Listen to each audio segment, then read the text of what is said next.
Until next time, I dropped my water bottle. Goodbye. I'm sorry, but your subscription to the AI wife simulation has ended. Please pay your bill. I need to change the game window. Okay, I think we got it going on now. Huh? Okay. This is so loud in my head right now. I just want you guys to know that this is so loud in my head right now. Hello, and welcome back to my channel. My name is GhostRiotess, and today we are going to solve a murder. Someone was murdered, and we're going to solve it. This is called Case Files Behind Closed Doors.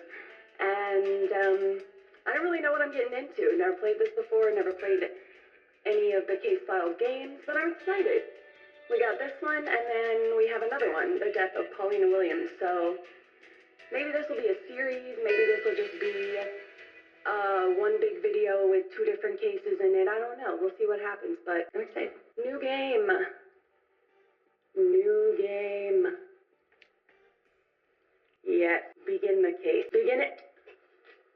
Bring in the case files. As we all know from the FDI, I am great at reading instructions. I am not great at reading instructions. All right, we are live and the video is recording. Okay. Now, we have got ourselves a pretty wild case on our hands. But first things first, let's do a quick refresher before we dive in. As always, the interviews will be streamed live via the monitor that you're looking at right now. Oh my God. Once the interviews end, you'll be able to access all of the previous recordings on the playback monitor that's to your left. Okay, playback Now, monitor. keep in mind that you will be getting two different camera angles in your feed, camera A and camera B. Okay. Feel free to switch between the two as you see fit. Right. And last but not least, don't overlook the evidence available to you in the case files. I'm sure that you'll need to reference those at some point. Yes, sir. Okay, so the case. The case. We've got Daniel Murphy, age 49. Hold on. And works as a financial planner. He was shot and killed in his home with a .38 caliber handgun that's registered to him. Now, according to the medical examiner, he died on September 12th. The exact time of death is not able to be determined because the body wasn't found until a few days after. Now, there are a few people of interest in this case. First up is Emma Richardson. She's Daniel's girlfriend who had also been living with him. Prior to Daniel's death, she had reported an incident of physical abuse that resulted in her right elbow being dislocated. The injury is verified. However, Daniel did deny all allegations regarding the abuse. Now, at first I was ready to remove her as a potential suspect due to the elbow injury, which would obviously make it pretty damn hard for her to fire a weapon. But as it turns out, she is actually left-handed, which means that she absolutely could have pulled that trigger. Now, next up is her ex-husband, Charles Humphreys. There's nothing really notable regarding Charles's past, but he was seen entering Daniel's house the day of the murder. So, needless to say, he is definitely a person of interest. Now, I was also able to bring Charles and Emma's daughter, Rebecca, down to the station today. Now, there's nothing that really points to her being a suspect at this point in time, but she did live with her mom and Daniel, and she was aware of the abuse that her mom had reported. Now, last on our list is Daniel and Emma's neighbor, Janice Burks. Janice served 9 years in prison for killing her husband, who had a very long history of domestic violence.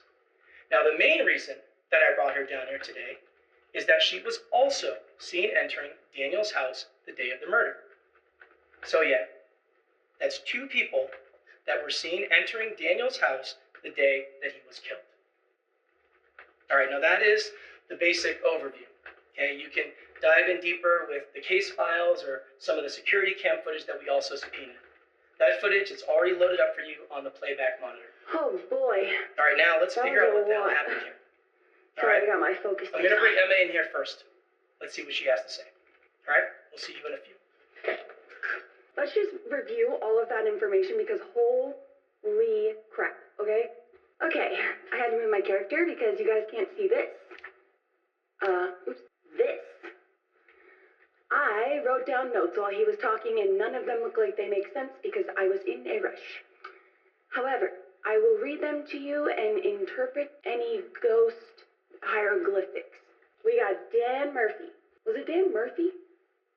I wrote it down, so it must be Daniel Murphy, 39.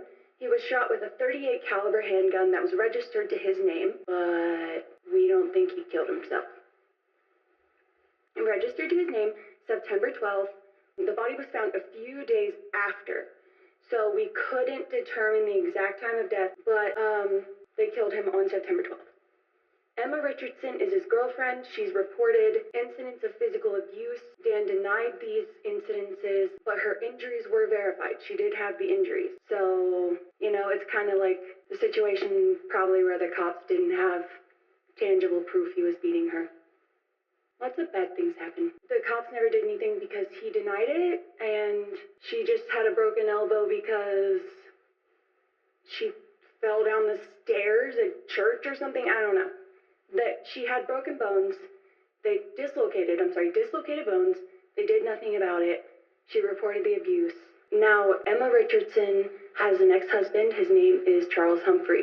Charles Humphrey, seen entering the dwelling the day of the murder, and he's her ex-husband. That's sus, bro. Daughter is Rebecca, lived with them and was aware of the reported abuse. So I'm assuming Rebecca Murphy is their daughter and is aware of the alleged abuse. She's probably also aware of whether or not it happened. And we have her here today. We're going to meet her. God, I hope this isn't traumatizing for her. Oh my God, this is wrong. Okay. How old was the daughter? I don't think they told me. Janice Burks, the neighbor, did 9 years in prison for killing her husband for beating her. So, she's their neighbor and entered the house the day of the murder. Right now, it's not looking good for her. Not looking good at all. Lady, you should just probably stay away from murders from, ever. Okay? I get it. You did your time. Do you really want to go back? So, 9 years in prison for killing the husband because of physical abuse, also seen entering the dwelling the day of the murder. So, the ex-husband and the neighbor both entered the house the day of the murder. Were they just the cleanup? Alright, I gotta stop doing that. See, I start trying to think through the story before the story's done to see if I can get it right. And, okay, here we go. Now we can see what footage we have. These are all the murder pieces. Oh God, am I gonna get strucketh off of YouTube for this? Nah. Right? Nah. Security camera 1. Pause. This is the 19th of September. He was killed on the 12th, no?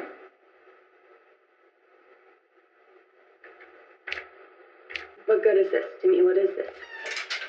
Detective?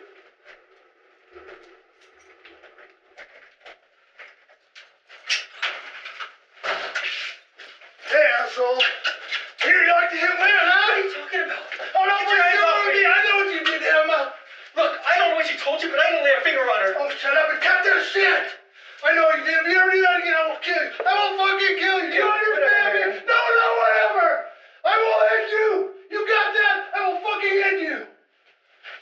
You want to hit somebody? Hit me. Come on, hit me. That's what I thought, tough guy. Piece of shit. Oh my. Oh my. Oh my. He doesn't look like the kind of guy that, maybe it's because he's scared of men and only hits women. Oh God, here we go. Okay. Wow, this was a little deeper than I thought. I thought it was going to be like a fun little case. Oh my God. This is crazy. Okay. Oh, okay. Deep breath, everyone. Trigger warning. little late for that. I think I'm only gonna upload this on Kick. Wow, that was intense. Camera 2. This is September 19th as well. I'm really worried about you. Are you leaving him?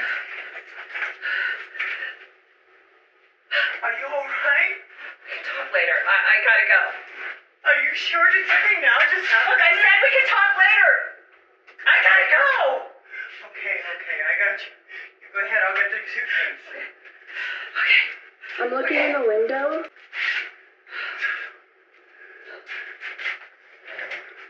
Okay. She had a bruised face.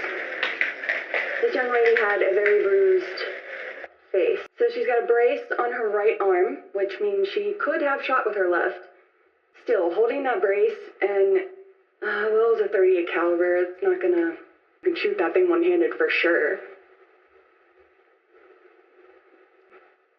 They did say 38, right?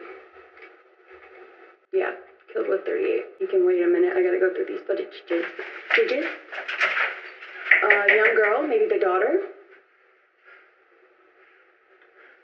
On the 19th. Wait, this is supposed to be after her death?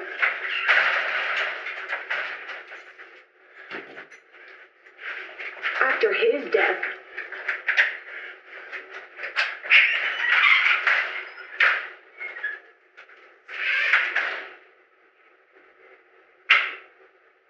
Locked the door. Car rolls away.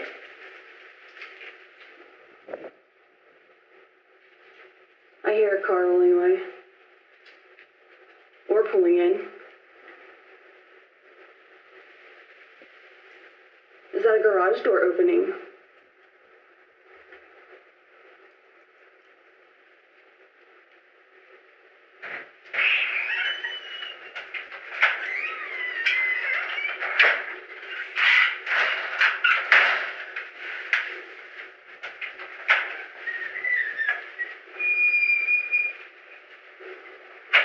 I didn't hear any gunshots. Is there another? Yeah, looks like we have 2 more. Or 1 more, really.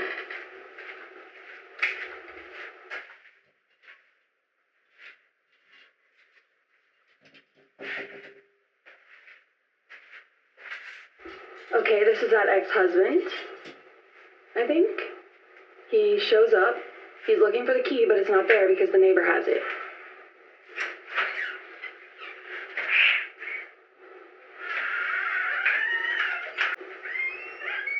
This is on the 19th as well.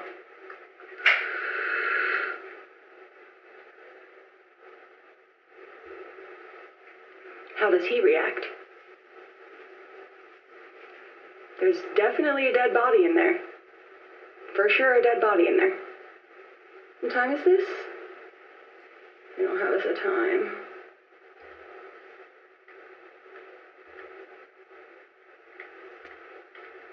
Wait, there's camera A and B, but how do we switch?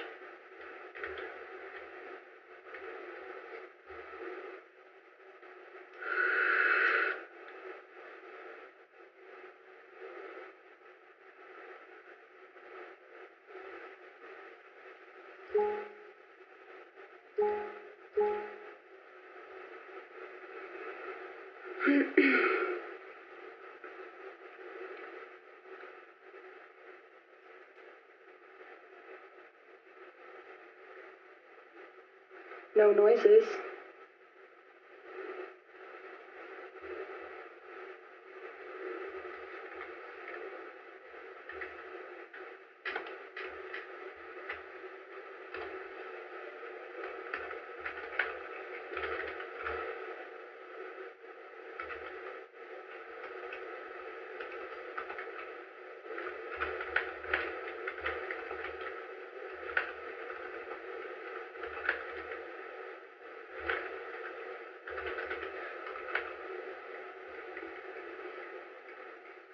Did I just hear yelling in there? Or was that like outside my house? I don't know.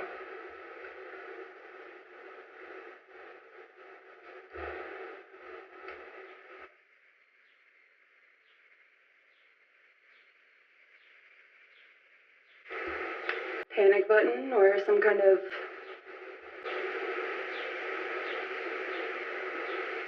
thing going off?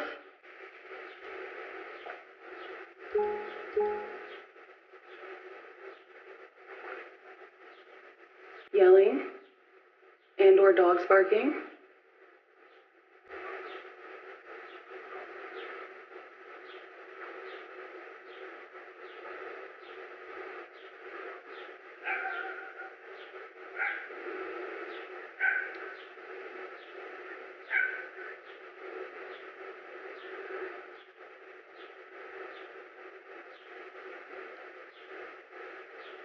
Is he ever gonna come out of the house? I'm scared.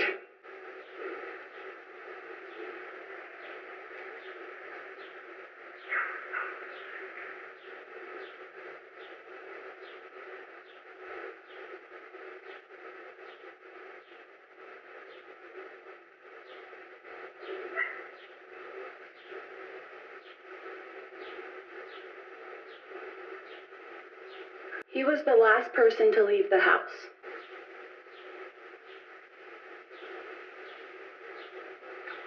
According to this footage. And it sounds... Oh my god. Oh. He's got a bag of her things. He doesn't have any blood on him.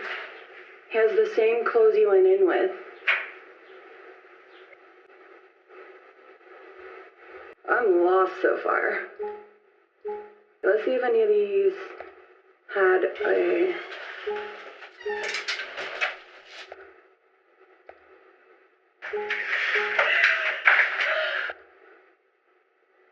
She was the most distressed.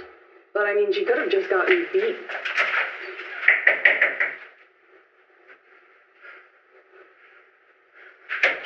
She thinks someone's still in there, alive, to open the door.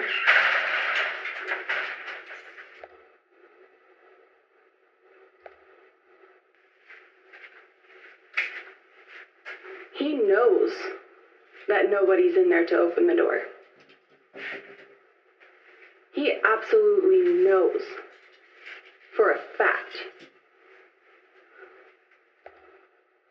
Here is the case file. Tuesday, September 12th of 2023, time unknown. Location of incident was 2920 Apple Tree Road. Daniel Murphy, 49, male, born the 6th of July, 74. He is a white, hazel-eyed, brown hair, 5'9", 160-pound male.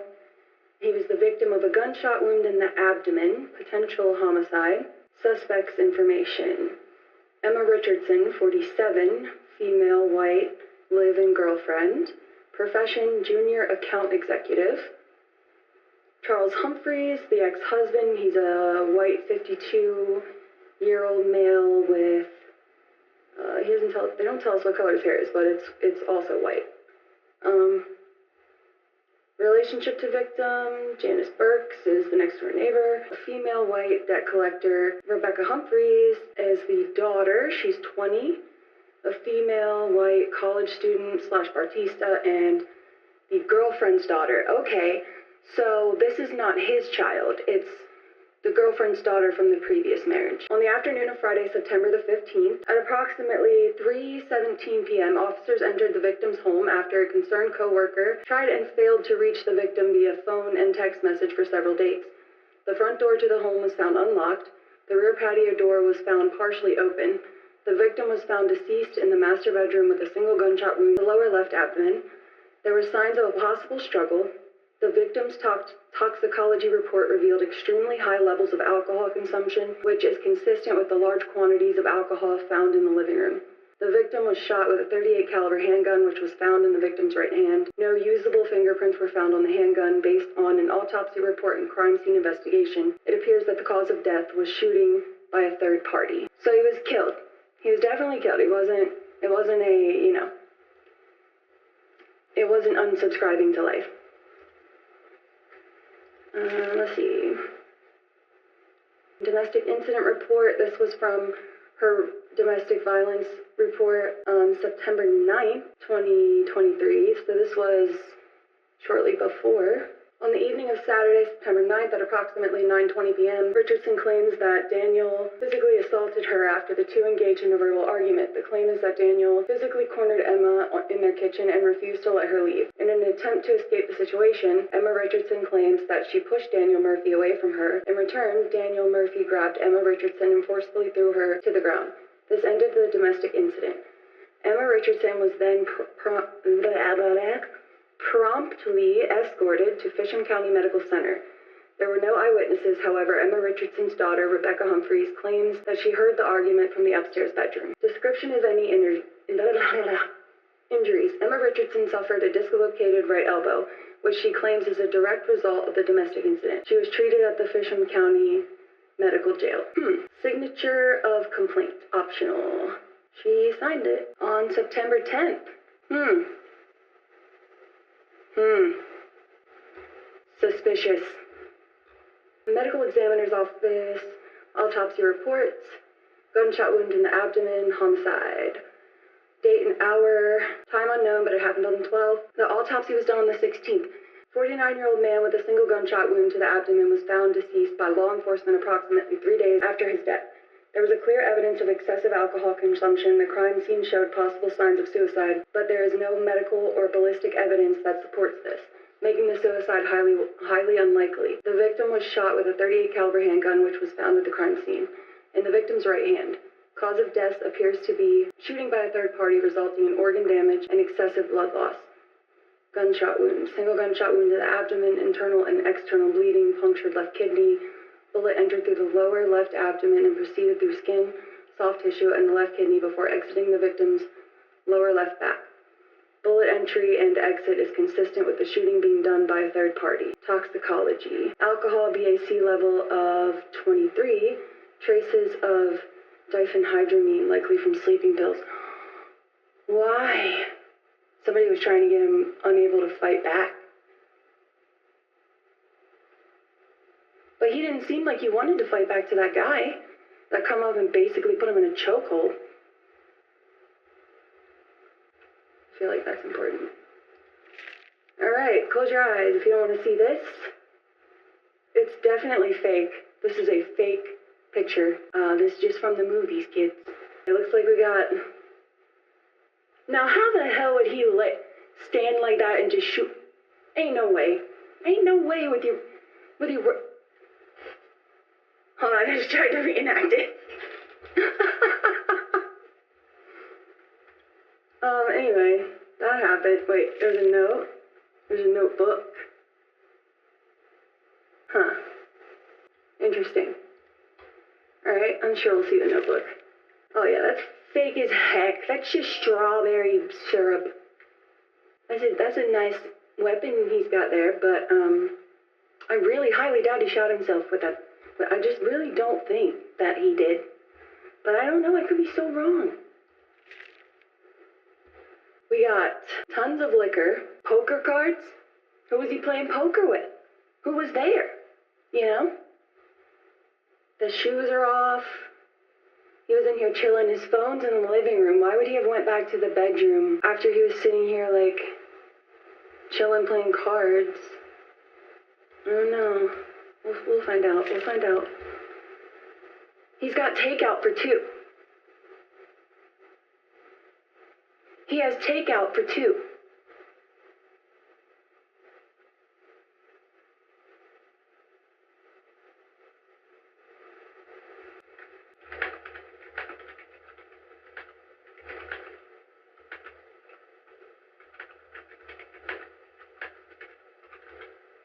Okay.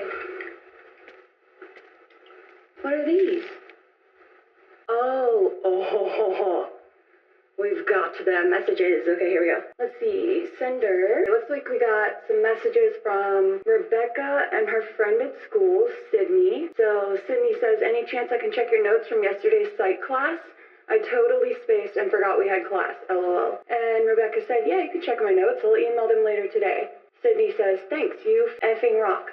And heart emoji. Rebecca says, just emailed you the notes. Sydney, got him. Thanks again. Rebecca, hey Dad, can I stay with you tonight? Charles replies, yes, of course. Did something happen? Rebecca, yeah, I'm at the hospital with Mom. I'll call you once she gets released. Should be soon. Hospital? What happened? I'll call you soon and tell you what's going on. Okay, I can talk whenever. Heart emoji. We're heading to the pharmacy and then to the police to file a report. Good, thanks for being there for your mom. I love you, kiddo. Love you too, Dad. You still up for hanging out tonight? From Sydney? Sorry, I can't. Some things came up. Bummer, but it's all good. Everything okay? Yeah, just some family stuff I gotta deal with. Thumbs up emoji. Can you meet at the motel to Charles? Huh? Yeah, sure, I can head there now. Thumbs up emoji. I'm so sorry to ask this late, but could you cover my shift tomorrow morning? Sorry, just not seeing this. Yeah, I can cover it. I can use the money, actually. Thank you so much. No worries.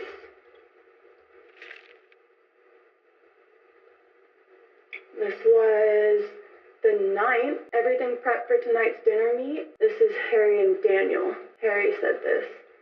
This Anderson account would be huge for us. Yep, I got all the figures worked out yesterday. Emma printed out the full presentation and sorted all the materials. We're good. Thumbs up. Hey man, how'd it go? Don't leave me hanging, bro. How'd the dinner go? Sorry I didn't make it back to you last night. The meeting went well. I'll fill you in on Monday. Harry. That's it? You're not going to give me any details? The suspense is killing me. Daniel, it's easier to discuss in person. Just know that it went well. We should be able to close this deal soon. Fingers crossed emoji. Daniel said to Emma, are you still at the hospital? Did you get my text earlier? Are you still at the hospital? I'm really sorry. Can you please answer your phone or at least answer my text? Harry says, can I stop by your office in about 10 minutes? I want to know how the Anderson meeting went. Sure, I'm here. Cool, see you in a few. Thumbs up. Hey, is everything okay? I heard the police were here talking to you. Did something happen? You still here or did you leave? If you need anything, let me know. I'm here for you, bud. And then Ride Services said on the 12th, what? Your Ride Services driver will arrive in approximately 12 minutes. Please be ready at the designated pickup location. Thanks for using Ride Services. Can we send you a brief survey? Hey man, I heard you got put on administrative leave. Hope everything's okay. Hey bud, I'm worried about you. Call me. Did someone call for Ride Services from his phone after they murdered him?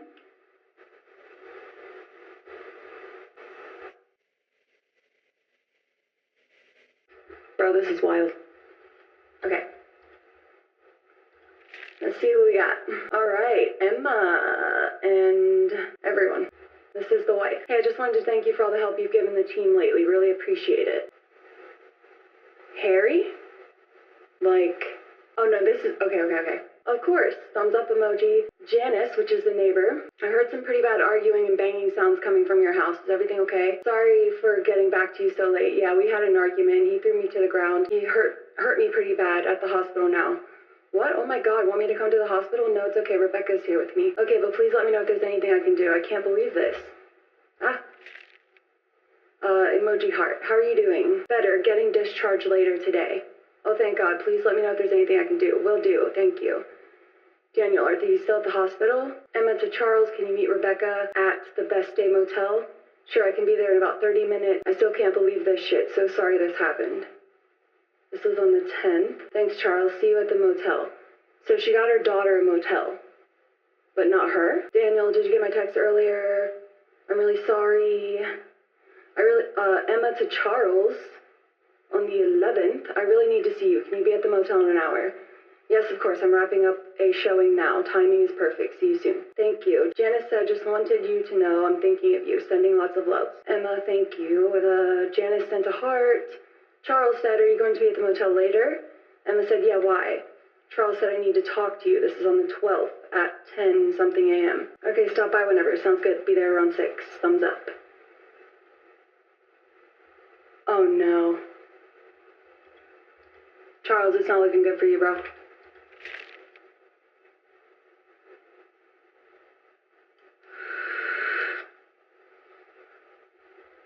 Okay, we've seen all these messages, but is there any that we haven't? Hey, Emma and Janice.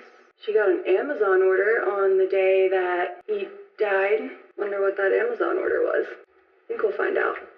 begin the interviews. All right, Emma, we are recording. Today is September 19th.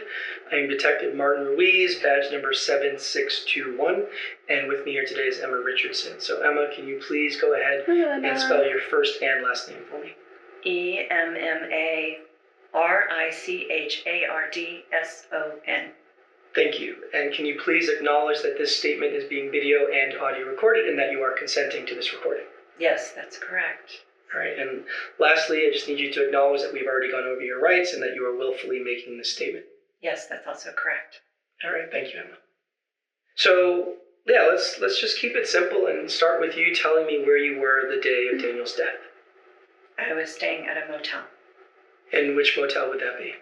The Best Stay Motel on the southeast part of town. Now, is there a reason that you didn't go to work that day? I wasn't feeling well, so I decided to take a sick day. And you work at Rose and Davis Financial Services, right? Yes, I'm a junior account executive. And Daniel, he works there as well, is that also correct? Yes, actually, he's the one who got me the job there. And the two of you were romantic partners, is that right? Yes. Now, do you mind maybe elaborating a little bit more on this relationship that you two had? Sure. What exactly would you like to know? Well, I guess we can start with the police report that you had filed on September 10th. Now, based on what I read, it seemed that this relationship that you two had was not that pleasant, was it? No, but at least not lately anyway. Now, you claimed that he had grabbed you pretty forcefully, too. I mean, so much so that he dislocated your right elbow, is that right? Yeah, but I don't want you to think that was a norm or anything. So that's not his normal behavior? No, it wasn't. We had been together for 6 months, at least, and I moved in with him about a month ago. He had never once laid a finger on me the entire time or shown any warning signs. So then what exactly happened on that day? I mean, why did he have this sudden change in behavior? He was jealous of a client of ours that we met for dinner. And who was the client? Just a prospective client. His name was Jason Anderson. Jason Anderson. All right, and what exactly happened with Jason? Well, Daniel had to take a call, so he stepped outside. He was out there a good amount of time, maybe 15, 20 minutes. And during that time, Jason and I started talking. I mean, he talked a lot, and he was pretty funny, so we talked and had a laugh. That was all. Then when Daniel returned, I think he had the wrong impression. I mean, on the ride home, he kept questioning me about what we were talking about. He wanted to know why we were so happy, and he wanted to know if I found Jason attractive. He even accused me of flirting with some guys in the office from before. Honestly, I have no idea what he was talking about. So has Daniel showed signs of jealousy like this in the past? No, but I mean, there was never a situation like this before. Anyway. You can continue. Well, when we got home, he didn't seem to calm down at all. We were in the kitchen at the time, and he accused me of lying, and he said he didn't believe anything I had told him. I tried to de-escalate the situation by leaving, but then he blocked me with his body and backed me into a corner. And he grabbed me by the shoulders and forced me to tell him the truth. But what was I supposed to say? I already told him the truth. So then I pushed him off of me. And that's when he yanked me really hard by the arm and threw me to the floor. Uh-oh. It hurt like hell. And then when I was on the ground, he kept yelling and screaming at me over and over. I mean, I can't even remember what he was saying. Was he drinking that night? No, the man hardly ever drank at all. I mean, I can't even remember the last time he had a drink. Now, according to the police report, your daughter, Rebecca, she was there when this had all happened, is that right? Yes, she was upstairs in her room at the time, and she heard the arguing, so she came down to the kitchen to see what had happened. I mean, she asked me what happened, and I told her we had been in an argument. Then she asked me what I was doing on the floor, and I told her I had accidentally fallen. So why did you lie to her? I don't know. I was scared. I mean, it all happened so quickly. I couldn't even think straight. And what happened after that? Well, Daniel could see that I was really hurt, so he picked me up off the ground and took me to the hospital. On the ride there, he kept telling me how sorry he was, and he just kept apologizing over and over. He said he didn't know what got into him. And you believed him? Yes, I did. Really?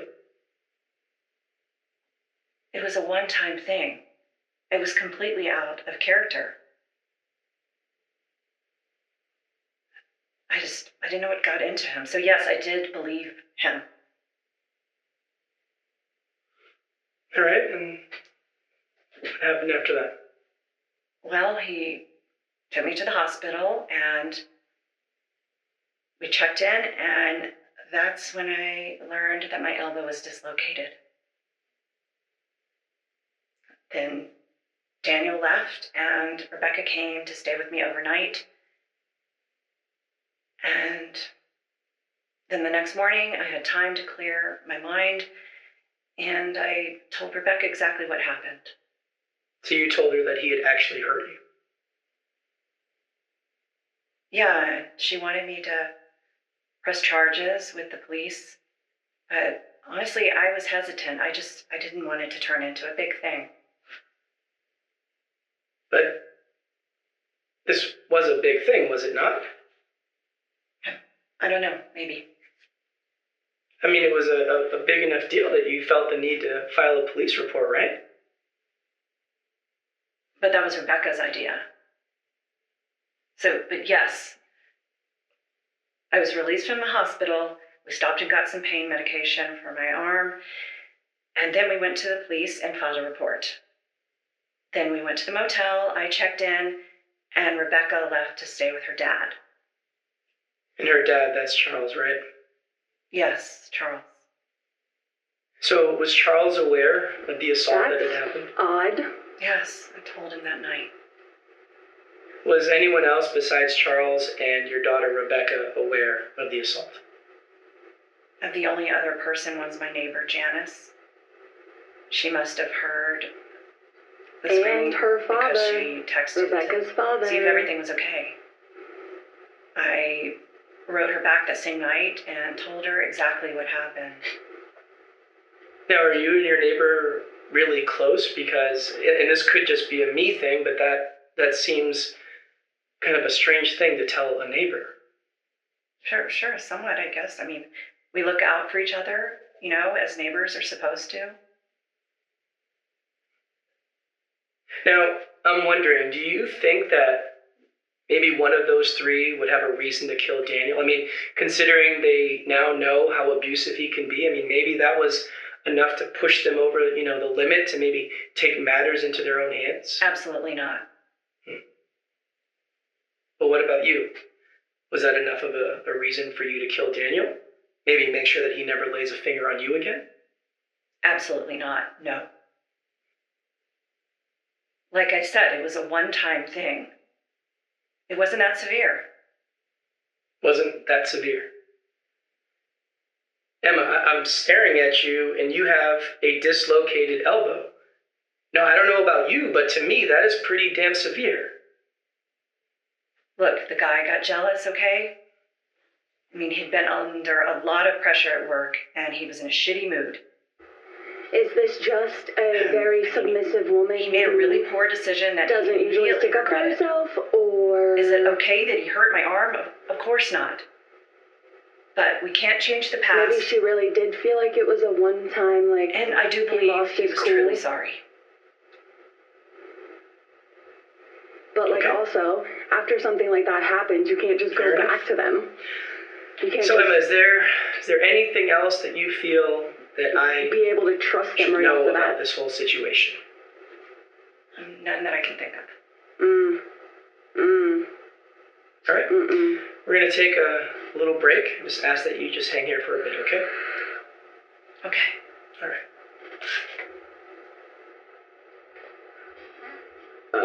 Excuse me, I'm sorry. We're gonna go back here.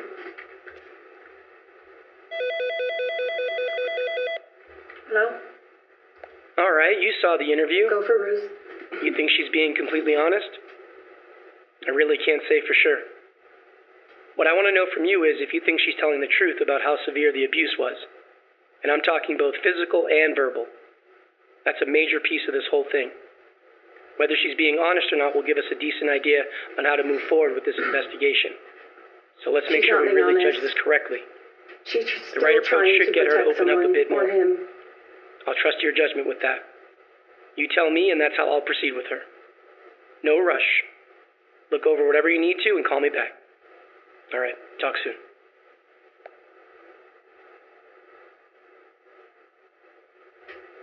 I don't think she's telling the full truth. But I don't think she's lying either.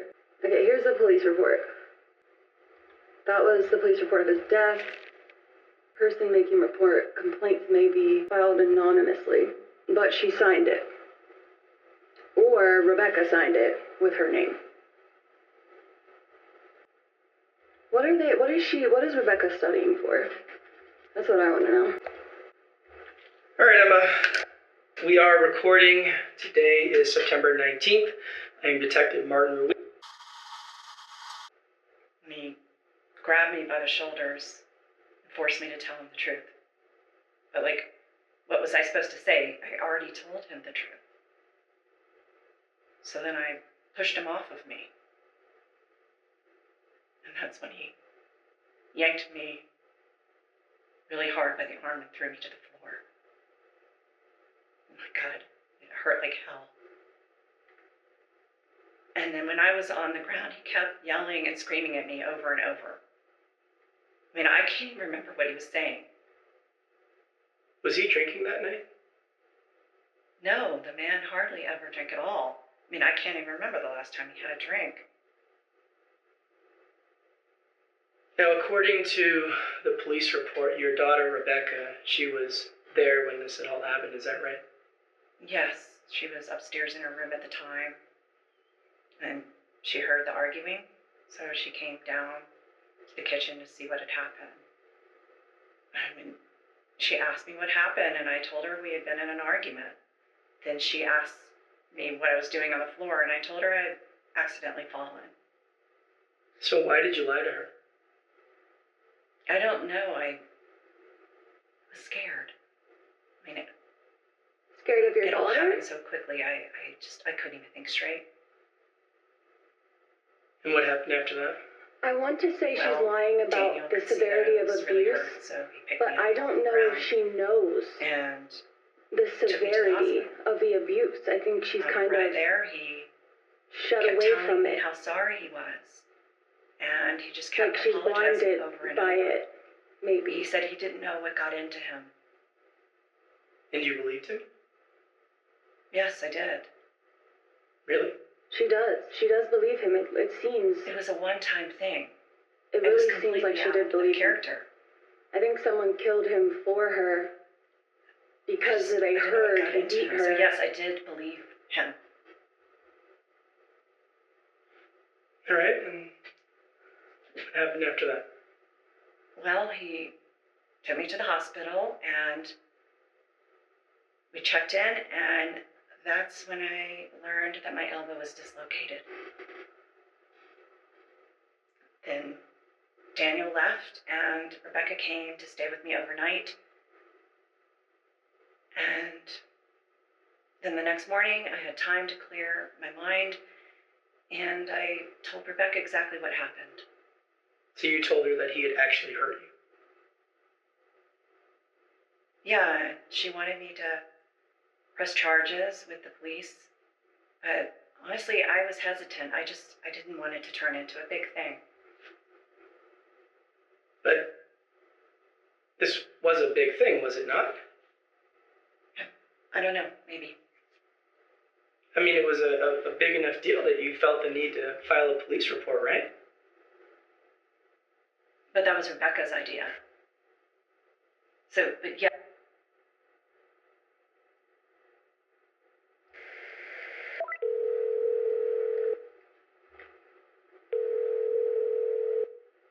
I did it. I got the right answer. Okay, yeah, I'm with you. It definitely feels like she's downplaying the abuse. But Question be is easy why? on her. I'll push her on that. Because she's scared. Let's see if we can squeeze more out of her. All right, give me a second. We'll get things back up and running. She's just scared. Let her breathe. But just let her know that, we know that you're not okay. There's no way you could have been okay for it to be this much of a thing. What she needed was people around her with a clear head to tell her, I'm not gonna kill him. I'm just gonna talk to him.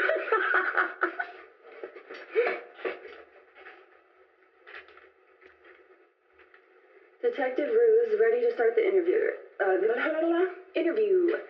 Select begin. Here we go. This is a continuation with Emma Richardson.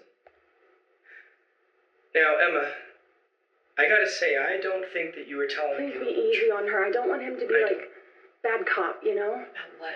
She's still a victim. Well, about your relationship with Daniel, but more importantly, about the abuse you experienced, Emma. I mean, look, you have she's just in denial. dislocated elbow.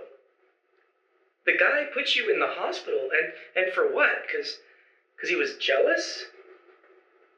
Come on, Emma. You know that is not normal behavior. It's not. Alright, that is pretty damn severe.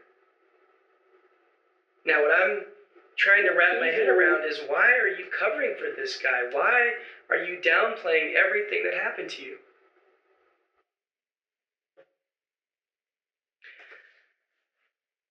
Look, Emma, it is okay. Right? It is okay to talk to me. It is okay to tell me the truth. In fact, that is the easiest thing to do right now. So please, Emma, just tell me the truth. Okay. It was severe, okay? It's okay, Emma. It was very severe. Here we go. It's okay. You know, I thought I knew him. Here, I'm gonna come and comfort you. I was falling for him. I thought he was perfect. I know. But looking back, I can see that the signs were there all along. I was just blinded by wanting to move on and find a new partner. But, when he showed his true colors, not only did he hurt me, but he threatened to kill me and my daughter at gunpoint. Okay? What? At goddamn gunpoint.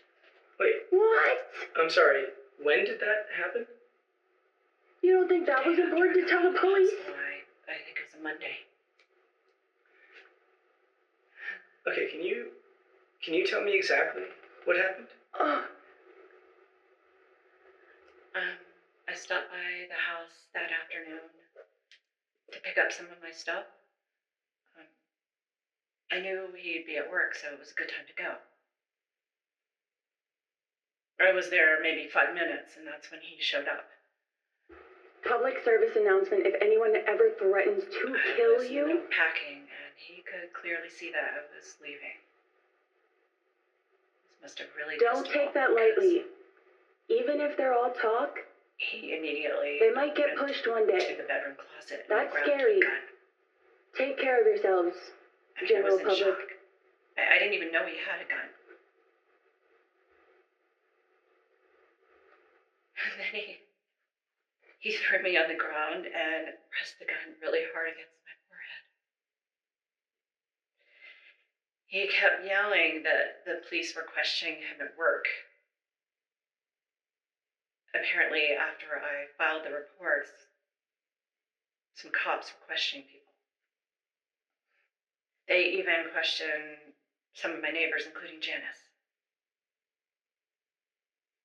Apparently, the higher-ups at work were really alarmed by all this because they put him on immediate leave until this all got sorted out. That's why he got home early that day. This must have been really embarrassing for him because he was really angry. He kept yelling that Rebecca and I needed to recant our story and to tell the cops that he never hurt me.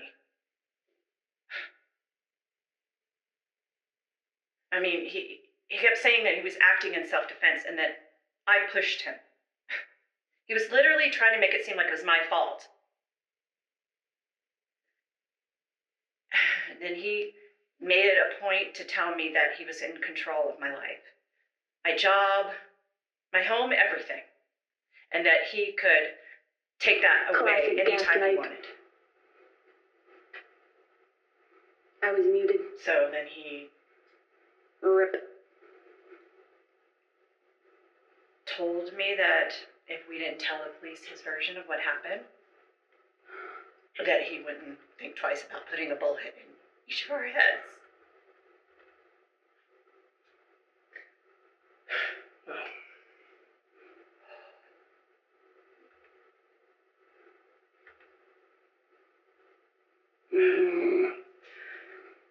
So, Emma, why did you lie to me? Because I thought you would see this as a clear motive for killing him, that's why. And No. I get that. I get that. Evidence will always support But, a murder. okay, but why in the situation that happened? Why not in that moment? Why didn't you immediately go to the police? I mean, heck, you could have even filed a restraining order against him, Emma. Because they didn't do shit the first time, that's why. I had already told him How are you gonna blame him that for he that? had physically assaulted me. I was literally in the hospital because of him. She has every right to be upset. But did they protect she me? didn't tell the full story. Huh? Did they? I can answer that for you, detective. No, they didn't protect me. In fact, that son of a bitch threatened to kill me even after I went to them. So no, I didn't think it mattered. The system So failed him. don't get me started about a restraining order. You think a restraining order, some just like little piece of paper, would stop someone like him? Someone who had threatened to kill me? What? Give me I a want a break. background check on this guy. This guy's got to have some kind of assault run in. All right, fair enough. Fair enough. So tell me what happened after he had threatened you. Why didn't he fight your ex-husband? He left. And At the door. I immediately gathered all my stuff and I left too.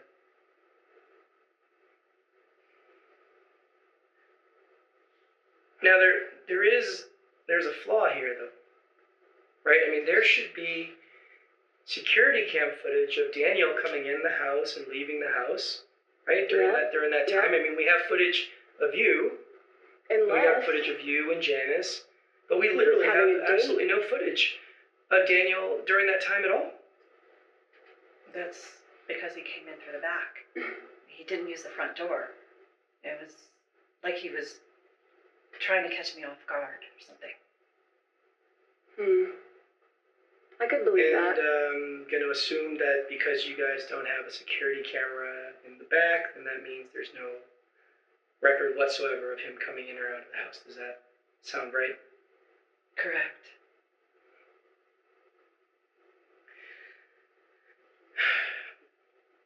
Now, I'm also wondering, do you know why there would be no security cam footage from September 9th? I mean, the entire day, there's no footage. Now, that's the day that he assaulted you for the first time. Do you know why there would be no footage on that day?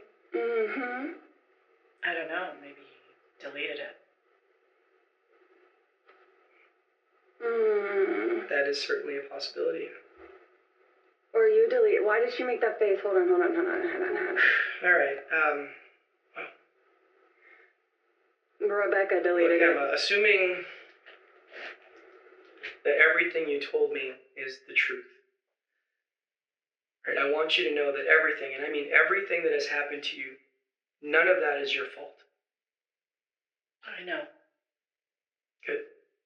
But what is your fault? And there is help did if you need it, Emma. All right. There's shelters If you that I can killed connect him, you with if you that don't want is to your stay fault. at that motel. There are people that you can talk to. Right. We've got a lot of resources, Emma. Right. You do not have to go this alone. Thank you. I appreciate that. All right, Emma. Let's give you a break. Oh, the victim glands. I can't. She did something wrong. She did something wrong. I can tell in her eyes. Maybe it was for the right reasons. You know, maybe he was just beating her and threatening her and like, I'm gonna kill you now, and then she just like grabbed it and popped him. Well, that was a lot. Mm-hmm. If she's telling the truth, Daniel's got some pretty serious issues. It is weird that he would go through the back, This though. is I mean, it's a possible, but continuation with... considering how in the moment he probably was, it does strike me as odd. I don't know. There's a lot to process here. All right, we got to keep these interviews going. Let's see what more we can uncover here. I got her ex-husband, Charles, up next. Let's see what this guy's got to say. Hang tight. Bye. Corey. Thank you, Detective, forget your name. Don't get me started about a restraining order. We got footage of you and Janice, but we literally have absolutely no footage of Daniel during that time at all. That's because he came in through the back. He didn't use the front door. It was like he was trying to catch I me believe off that guard or part. I something. believe that part. And I'm going to assume that because you guys don't have a security camera in the back, then that means there's no record whatsoever of him coming in or out of the house. Does that sound right? Correct.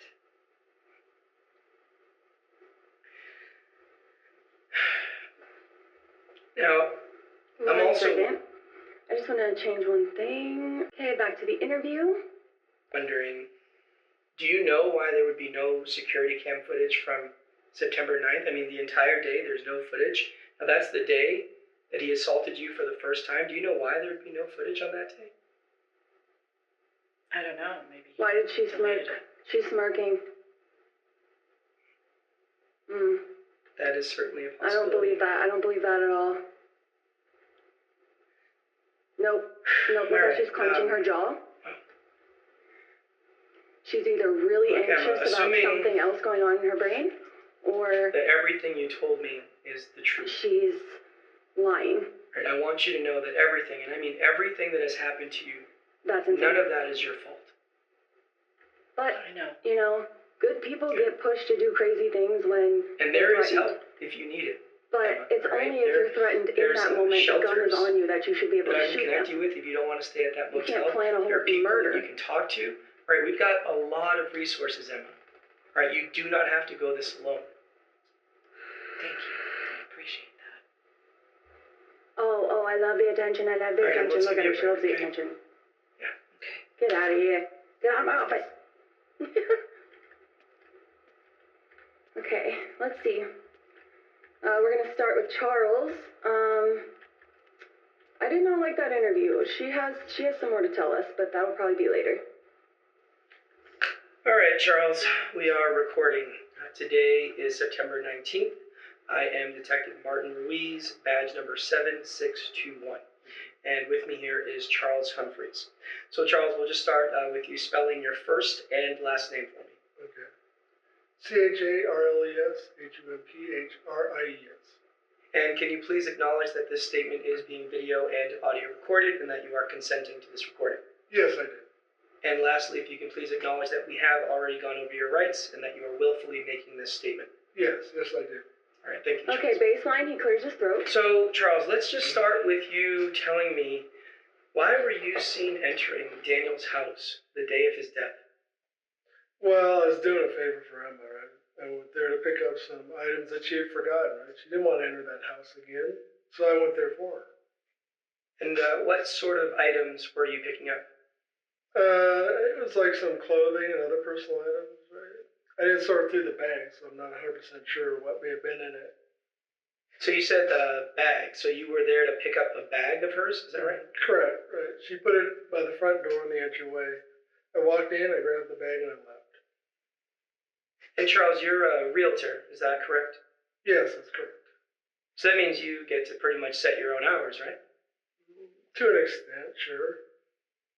Now, you didn't have any appointments or any meetings that morning? That is correct.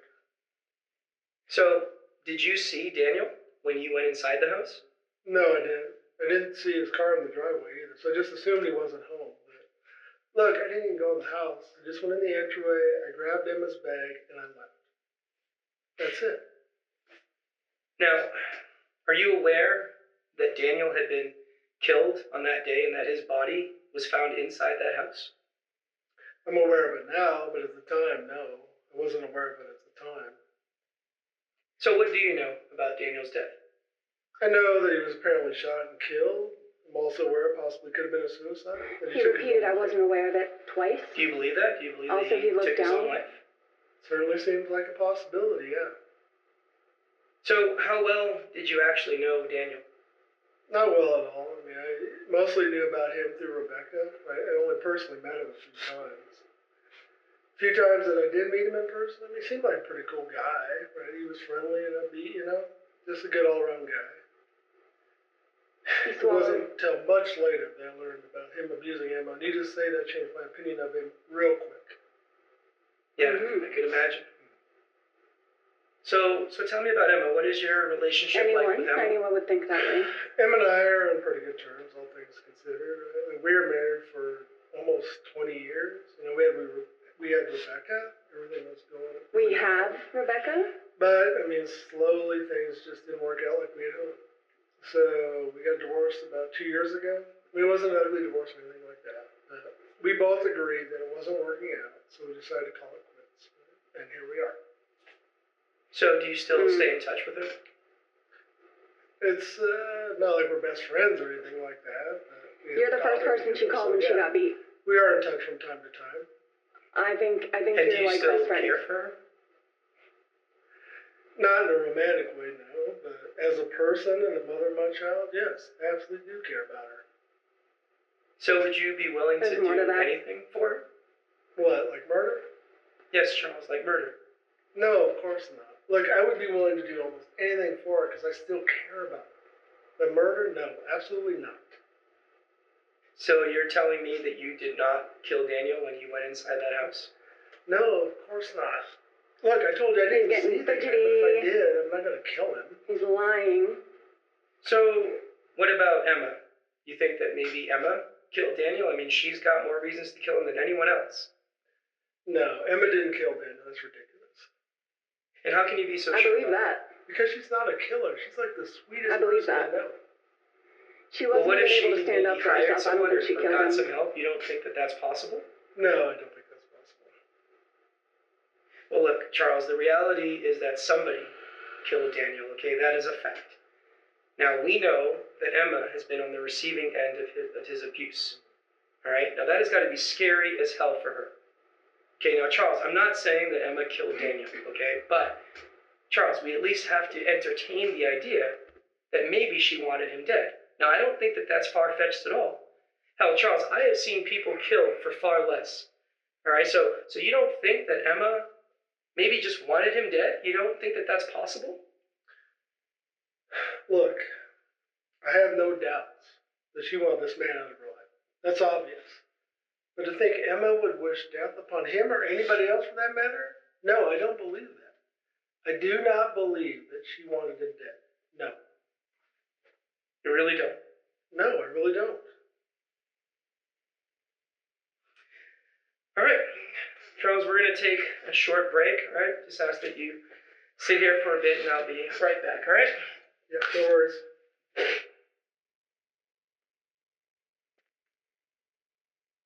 Well, he's a liar. Bring it back. All right, we got to hear his take on things. Excuse me. Now, the main thing I'm questioning at the moment is whether or not Emma is capable of either committing this murder or getting someone else to do it. She really I don't does think seem she like the had to person get that has the someone else most to to do gain it. from Daniel's death. I think someone. But her someone ex, chose he doesn't seem to think that she her has that in her. daughter. I don't know. You think Charles is telling the truth? You think he really believes that Emma is incapable of going through with murder? Does he really believe that she had absolutely nothing to do with this?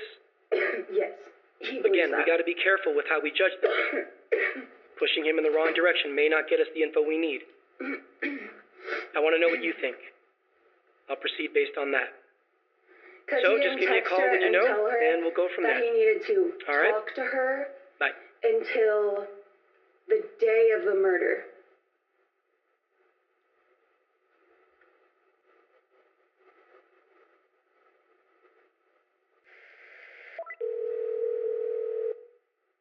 Yay, we got it right. I got a notification. I don't know if you see that on the thing. Yeah, I gotta say, I agree with you on this one. He does seem pretty sincere. All right, I'll continue the interview. We'll be back up in just a sec. But I think he has something to do with it.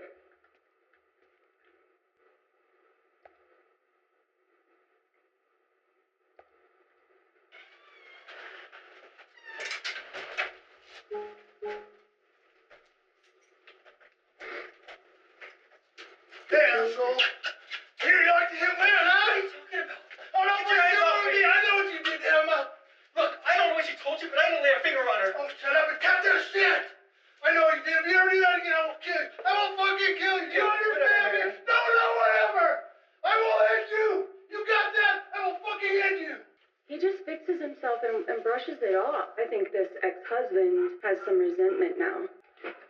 And maybe the daughter kind of upgraded the notes a little, if you know what I mean, to dad.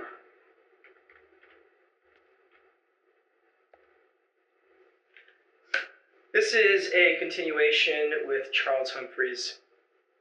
So, Charles, I do think that you're being honest about Emma, all right? You really don't think she had anything to do with this, and I do believe you. Well, that's good, because that's honestly how I feel. And like I said before, she is not the kind of person to wish death upon anybody. She is, by far, the most caring person I've ever met. So, Charles, I hear you, okay? But since you didn't kill Daniel, and if Emma had nothing to do with this, well then, that means there must be somebody else, right? So, do you think that maybe Rebecca may have had some... No, of course not. This has absolutely nothing to do with Rebecca. Okay. Well, then I guess that puts us back to square one then, doesn't it? I guess so. All right, well, Charles, that'll Nope, do for I don't now, believe him. right? Let's get you out of here for a bit. Okay. I don't believe him. I think he had something to do with it. He threatened to kill the man. Maybe I should have pushed him for question.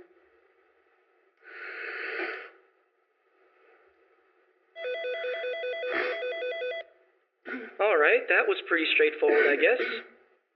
You know, I didn't want to bring up the neighbor Janice as a suspect to him quite yet. I want to hear from Janice first. So let's go ahead and do that. I'll go get her and we'll get the next round going. Okay, bye.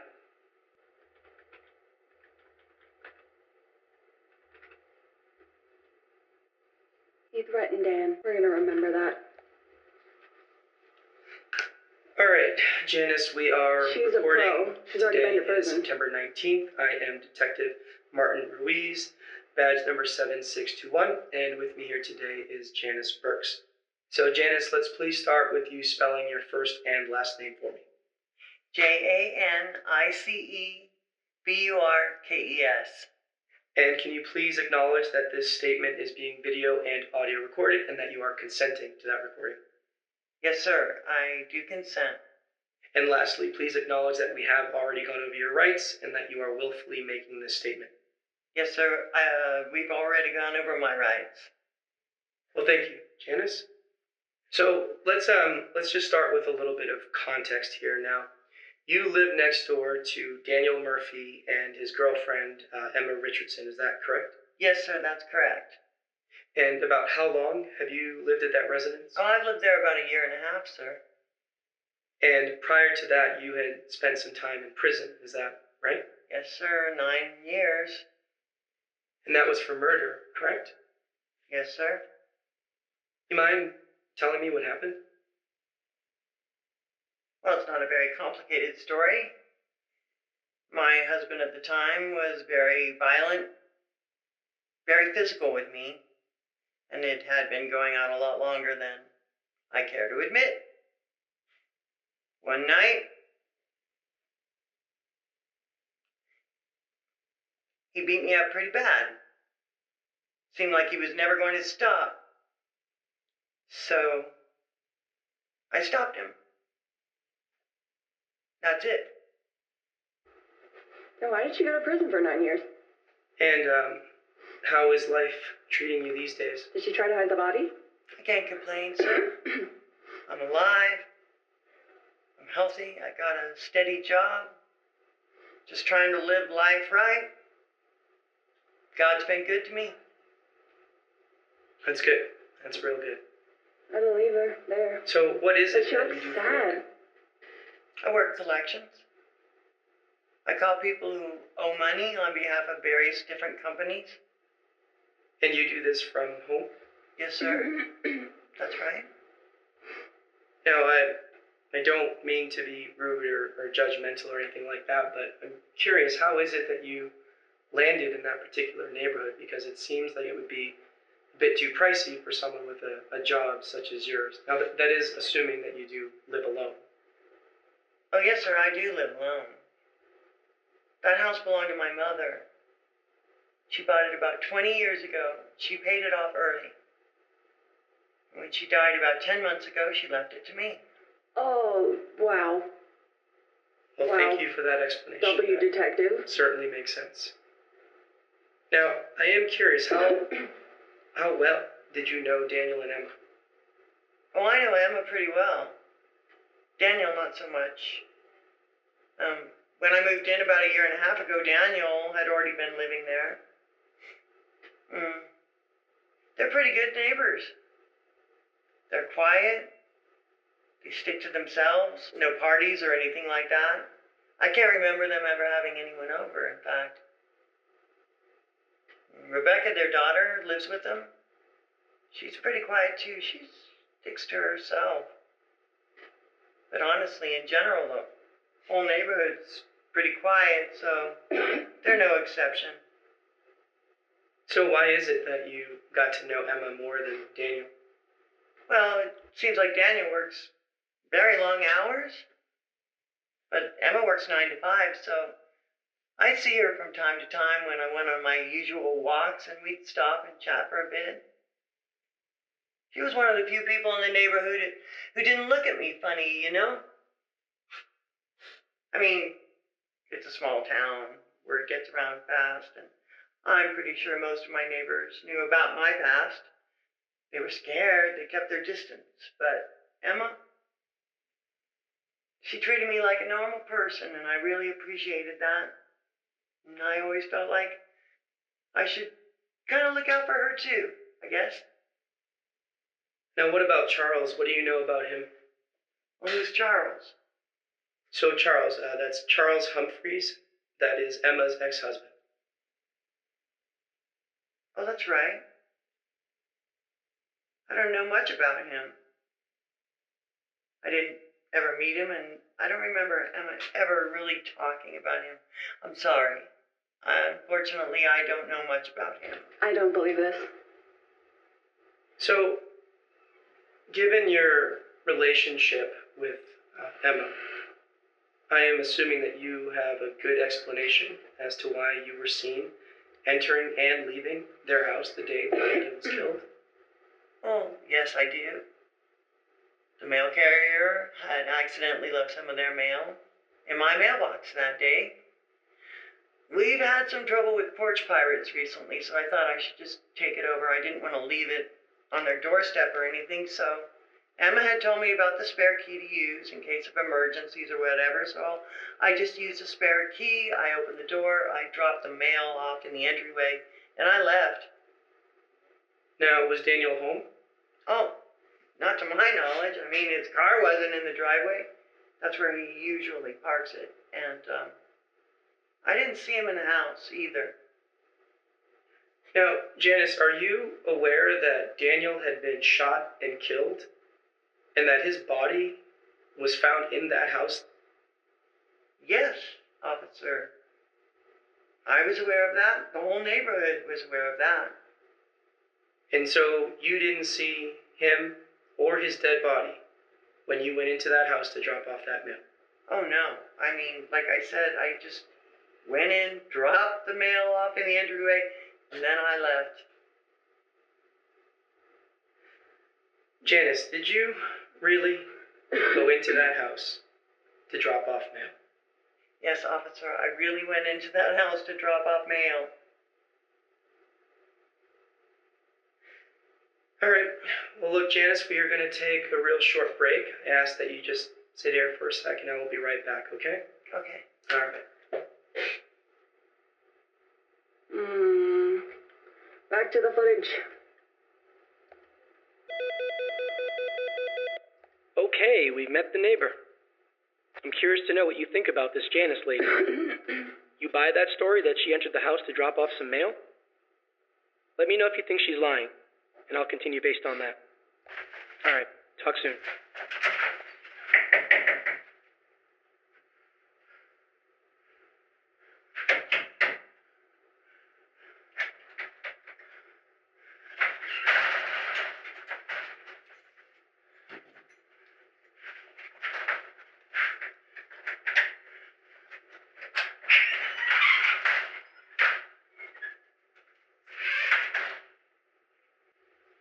Oh no. Did the wife do this?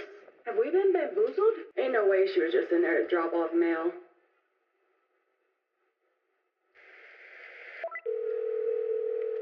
Yay, right answer. Hey, so you don't buy that story, huh? Well, me neither. It's a bit too perfect. And, after reviewing that security footage again, her actions don't seem to match up at all. Let's see if we can find out the real reason she entered that house. I'll get the interviews back up in just a few. I'll see you on the comms. Excuse me. That was unladylike. Begin. This is a continuation with Janice Burks. Now, Janice, according to you, the mail carrier had dropped off their mail at your mailbox by accident, right? And then you, I guess being the good Samaritan that you are, decided to bypass these potential porch pirates. So you then took that mail and you brought it directly into their home. Is that correct? Yes, that's correct. So Janice, what kind of mail was this? If I remember correctly, it was just a few envelopes, I believe. So just a few envelopes. So why the urgency to drop off just a few envelopes? You couldn't wait until they got home? I guess I could have. I didn't really give it that much thought. I just saw that I had their mail and I thought I'd bring it over to them, that's all. Janice, you are lying to me. What do you mean, sir? I mean that there is absolutely nothing that supports your statement whatsoever.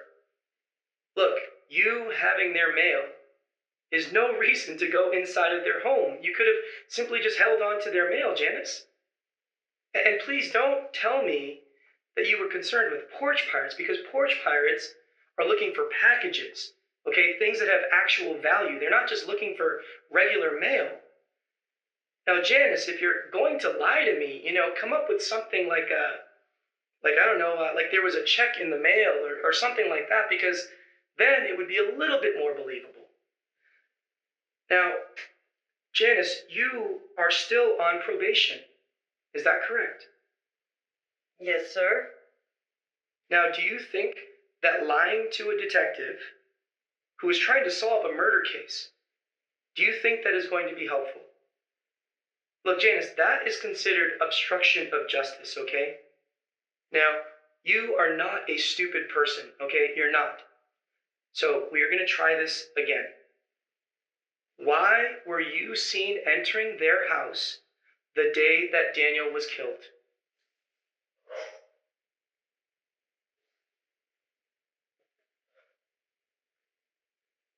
All right. I heard a gunshot. I rushed over there to see if everything was okay. And when I entered the home, I looked around. That's when I saw Daniel lying there dead in the bedroom. I didn't know what to think, so I panicked and I just left. So Janice, why did you lie about that? Come on, sir. I went to prison for 9 years for killing my abusive husband. Then I'm seen leaving and entering a home where a man is killed.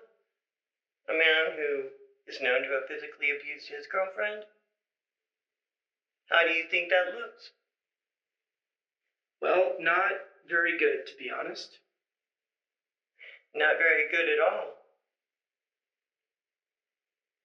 All right, so just to make sure that I get this right, so you heard a gunshot, you go enter the house, you see Daniel and he's dead, and you lie to protect yourself. Is that basically it?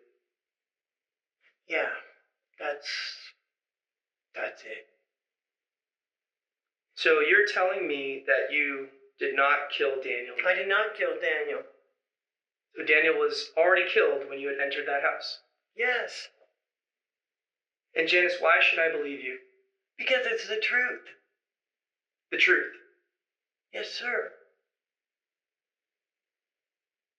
All right, we are going to put a pause on this for now, okay, Janice?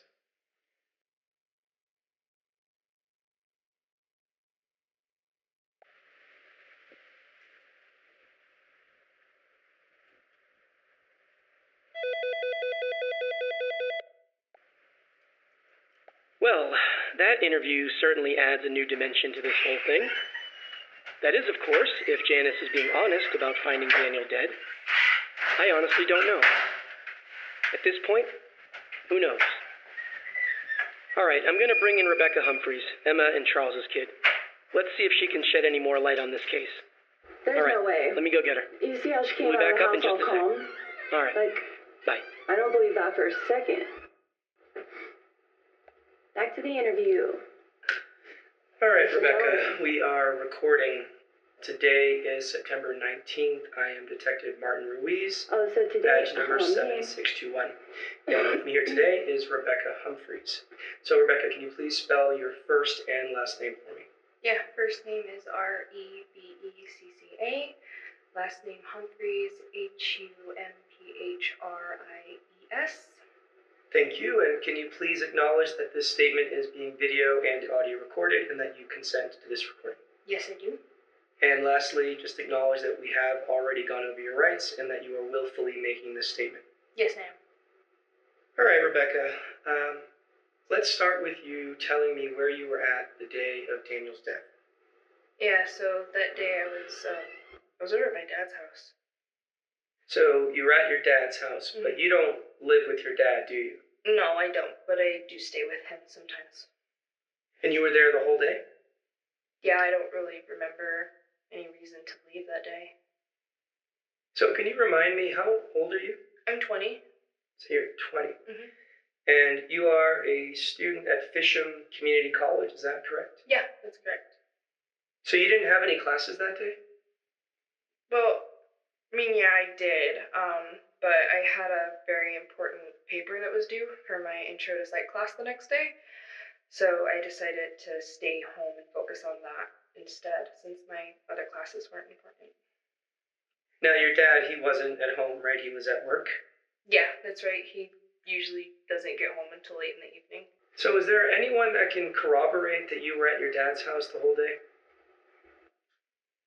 I mean, like, sort of. I work at the main coffee shop at the school, and I had texted one of my coworkers asking if he could cover my shift for that day. So you didn't go to work that day either? No, I didn't. Like I said, I wanted to focus on my paper. Now, I'm going to ask you a question, and please be honest, okay? Please. Do you think that either of your parents had something to do with Daniel's murder? No, of course not. Now, I'm not asking you if they killed him, just if they may have possibly had some involvement. Now, based on the history, you don't think that that's possible? No, absolutely not. No, I know my parents, it's not possible. Okay. So how long have you been living with Daniel and your mom?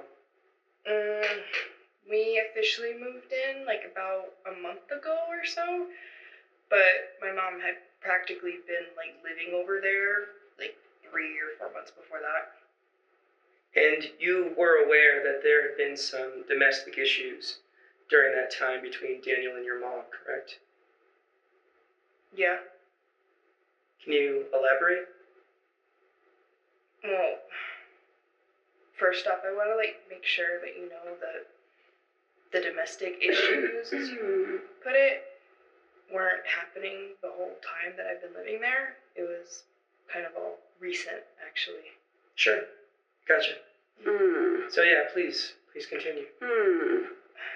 So, I don't it's think pretty this guy straightforward, ever laid his but hands on her. I want to say about a week and a half ago, No. I was in my room reading, I feel like... and I heard some screaming and yelling and banging, and I went down to the kitchen, and I found my mom on the floor, crying, and she was just obviously in a lot of pain. She was grabbing her right arm, and just her and Daniel had gotten into some sort of an argument, and he pushed her to the ground pretty damn hard. So did you see him push her to the ground? No, I didn't, but it was pretty obvious that that's what had happened. Now, is this the only incident that you were aware of? As far as I know, yeah. The mother drinks. Now, this incident landed your mom in the hospital. I mean, she has a dislocated elbow. Yeah, I know, I'm aware. She fell because she was drunk. You don't think that maybe now. your mom would want to seek some sort of revenge? No, my mom wouldn't seek revenge. Girl. You do know that she's the one who filed the police report, right? What are you studying? Yes, I am aware of that. Okay, so why would she file a police report if she was planning on killing him? She wanted the police to get involved. That's literally the whole reason why she went to the police in the first place. She wanted them to deal with it. All right, well, then what about your dad? What about him? Well, it seems that he and your mom are still on pretty decent terms, all things considered. It seems that he still cares for her. You don't think that maybe he acted out of a need to protect her? No, absolutely not. How can you be so sure? Because I know my dad. That's not even close to the kind of person that he is. He's not a murderer. I don't even, I can't believe I even have to, say that to you. Look, Rebecca. That's a little I weird. know that this can be hard. Okay, I know that. But we have to think logically, right? Now, try to put your personal feelings aside as best as you can. Making jokes about things that happened to be able to lie about it. Do you really believe that your parents had nothing to do with Daniel's murder? No, my parents had nothing to do with Daniel's murder. There's no way. All right, fair enough. So look, we're going to take a short break, all right? Just going to ask that you sit here, and I'll be back in just a few, okay? Okay. Nah, she's going to be the one that breaks. We're about to get her. I didn't believe a word. First of all, hold on, let's go back through this really quick and pick out the parts I didn't believe. Yeah, I'm here. All right, so there's still a lot to unpack here. Yep. But the main thing I really want to know right now is if you think she really believes her parents had nothing to do with Daniel's death. I mean, I know they're her parents and all, but the motivation is pretty easy to spot, especially when it comes to her mom. I just can't tell if she's being honest or if she's blowing smoke up our ass. Smoke. Look She's it over and tell me what your smoking read is ass, on brother. her. She's Let me know if you smoking think she ass. really believes they had nothing to do with it. We'll go from there. Oh, no. All right. Bye. Yep, see you. Month Does Rebecca ago or really so, believe her parents had nothing but to do with my the mom murder? had practically been like living over there like 3 or 4 months before that. And you were aware I that chose there the had wrong been one. some domestic... Hey. You think she's lying, huh? I Well, know. maybe she is. Oh, After no, all, I chose the wrong one, It you doesn't guys. take a genius to see how her parents could have a motive, especially her mom. Maybe she can give us Like some I more said, I'm not too information, sure. But I'll trust you on this one. No, wait, don't trust All right, me. let me get back in there. Don't trust Bye. me on that one. Mistakes were made on that one. Oh, God. Here we go. Sorry, kid. I'm about to strong arm you. Oh, God, this is hard. This is a hard watch. All right, this is a continuation with Rebecca Humphreys. Now, look, Rebecca, after giving it some thought, I am having a very difficult time believing that you can't at least entertain the idea that maybe your parents were involved somehow. Now, you seem like a smart girl. Mm-hmm. Surely you can see how your parents could have a motive for wanting to see Daniel dead. No, I don't, honestly. Now, are you aware that your dad was seen entering Daniel's house the day of the murder? No, I didn't know that. Yeah, we got him on the security cam, literally entering and leaving Daniel's house the morning of his death. So does that we change should've your went perspective softer at with all? this. If my dad was seen entering the house that day, then I'm sure there's a perfectly good reason as to why. But, I mean, I refuse to believe that the reason why he went into the house was to murder Daniel. All right, well then what What about your your mom? You really can't see the possibility that she was seeking revenge? Comfort? She's How comforting many herself. times do I need to say the same thing over and over? I already told you the answer is no. Like, that's not even close to the kind of person that my mom is. All right, well then, Rebecca, I'm stumped. That's what she said about her dad, All right, too. so why don't you tell me, what do you think happened to Daniel? She's grabbing at her arm. Look, I don't know. Okay? I don't know. You don't know. No, I don't know. All right, well, is there anything else that you think you should tell me? Anything at all? No. Okay? All right, well then, let's give you a break, okay? Mm-hmm. Shoot. I'm sorry, Chief. Don't fire me. All right. We've heard from everyone that we brought here today. A lot of things still aren't adding up. And we still don't know exactly what happened to Daniel. I think it's time we turn the heat up a bit. Start poking some holes. I'm going to start another round of questioning. I want to start I'll with bring Emma in here first. Yeah, Let's okay. see what happens when we But crank it up a also, bit. I'll be back with her in just a sec. All right. She could be the Bye. one drinking. And that's why there was 2 takeout things there.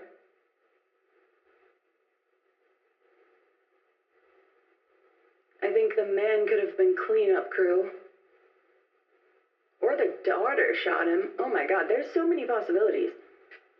Like, I don't even know. All right, this is a continuation with Emma Richardson. Hello, Emma? Now, Emma, I've been giving some thought regarding your whereabouts on the day of Daniel's murder, and just to be clear, you were at the Best Stay Motel the entire day, is that correct? Yes, that's correct. So you didn't leave at all, not even to get food or anything like that? Actually, I did leave the motel that morning.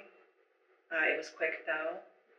I went to get breakfast at the diner across the street from the motel. I got the food to go, and then I went back to the motel and stayed there the rest of the day. There was takeout So at around what the time murder did scene. you go to the diner? It was early, probably around 7. Around 7. So you did not leave the motel at all any time after getting that breakfast around 7 a.m.? No, I did not. Now, did you eat dinner? Yes, of course. Okay, so then how is it that you got your dinner that day?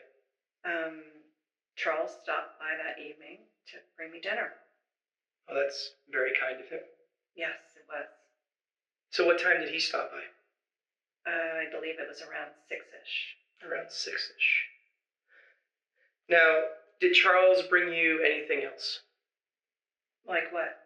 Like anything. Anything besides the dinner itself? I don't think so. And you're sure about that? Yes, I'm sure. All right, so I'm going to assume that if I were to stop by that diner and talk to some of the folks there, that someone who was working that morning would be able to verify that you were indeed there getting your breakfast around 7 a.m. Does that sound right? I believe so, yes. All right, well, let's assume that someone from the diner can verify you were there that morning, and let's also assume that Charles can corroborate that he did bring you dinner that evening. Is there anyone else that can account for your time, say, between the hours of 7:30 a.m. and 6 p.m. that day? No, I don't think so. There's no one at all. No one I can think of. All right, so just to make sure that I have this clear, you definitely did not go to Daniel's house at all the day that he was killed. Is that correct? That's right. So see, based on what I have so far, it seems to me that either Janice or Charles committed this murder. In fact, maybe the two of them even worked together. I don't know. Why would you say that? Well, because Emma, the two of them were both seen entering and leaving Daniel's house the same day that he was killed. But that doesn't make any sense.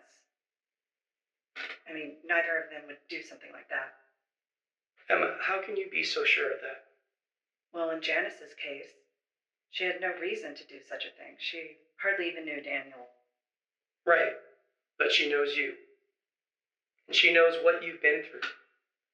I am sure that Janice can empathize with you. You don't think so? Janice is on probation. She's been through a really difficult and unfortunate situation. She served her time, and she has a good life now. You think she would screw all that up for some guy she hardly knows? Or for me, her neighbor? Honestly, I don't know. Well, she wouldn't. All right, well then what about Charles? Because he was also seen entering Daniel's house that day. And we have already established that you are clearly someone important enough in his life to look out for. I mean, maybe he was, trying to care for you. Maybe, protect you. Charles is not a killer. Does he care for me? Yes, and I care for him too. We've known each other for a really long time. But it's just not in his character to do something like that. He would never kill someone, or even think about doing something like that, for that matter. It's just not who he is. All right, Emma, give me a second, okay? I'll be right back. I have the proof. Hold on. Let me get it up.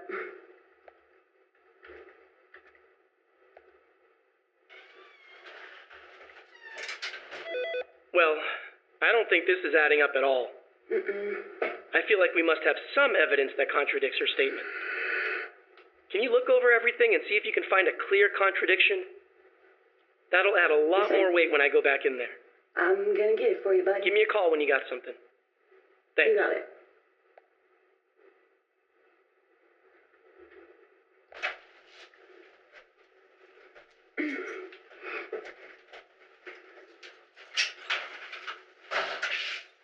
Hey, asshole.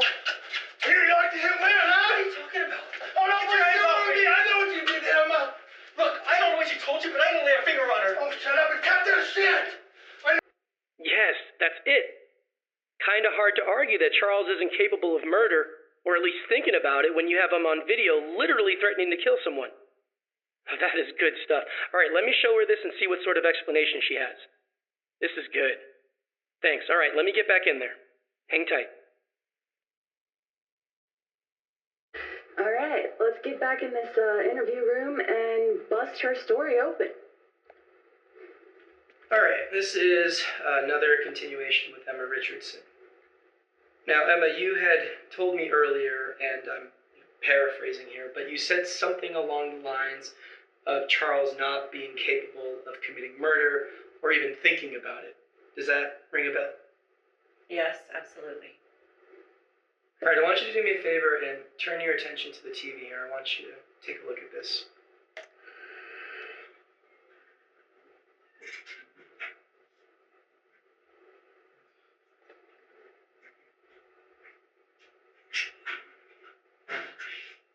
Yeah, asshole. Here, you wait, huh? Oh, no, you off me. I know what you did there, Mom. Look, I don't know what she told you, but I didn't lay a finger on her. Oh, shut up and cut that shit. I know you did. If you ever do that again, I will kill you. I will fucking kill you. You understand me? No, whatever. I will end you. You got that? I will fucking end you. So what do you think now? I know how it looks, but surely you can see he's not being literal. What? Yes, he's angry and obviously trying to scare the shit out of Daniel. But to think he literally meant what he said, it's absolutely ludicrous. Is it really? Come on, lady. It's a figure of speech. Obviously, Charles is not a murderer. Emma, I am showing you clear proof right here that Charles threatened to kill Daniel. Now that absolutely makes him a suspect, and it shows clear intent. Now, I hear you when you say that you think Charles isn't a murderer. But Emma, what actual proof do you have that Charles did not kill Daniel? And I mean real proof, not just your thoughts and feelings. I don't have any actual proof. There you go. That right there is the problem. All right, that is a big problem that I need to get to the bottom of. So look, we are going to put a pause on this for now, because I absolutely do need to speak to Charles again. All right? Okay. Uh-huh.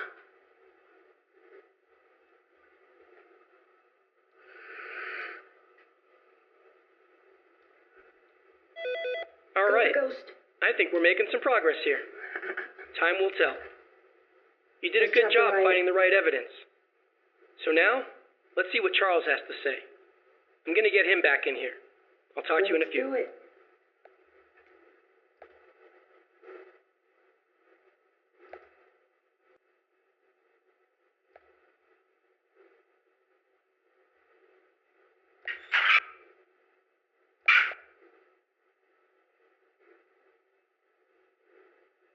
What you on there, buddy?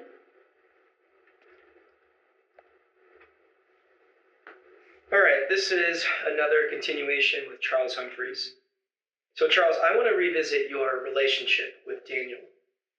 I mean, sure, but like I told you before, there wasn't much of a relationship. I only met the guy a few times. So when was the last time that you saw him? Probably a few months ago, maybe? Honestly, I'm not sure.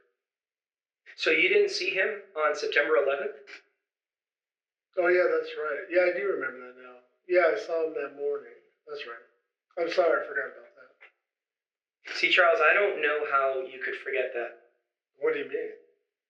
Well, Charles, we have security cam video that shows you violently threatening him. In fact, Charles, we can take a look at that right now. You don't need to show me. Well, Charles, I just want to refresh your memory, okay? Seeing as though that you forgot. So please, indulge me, okay? Take a look.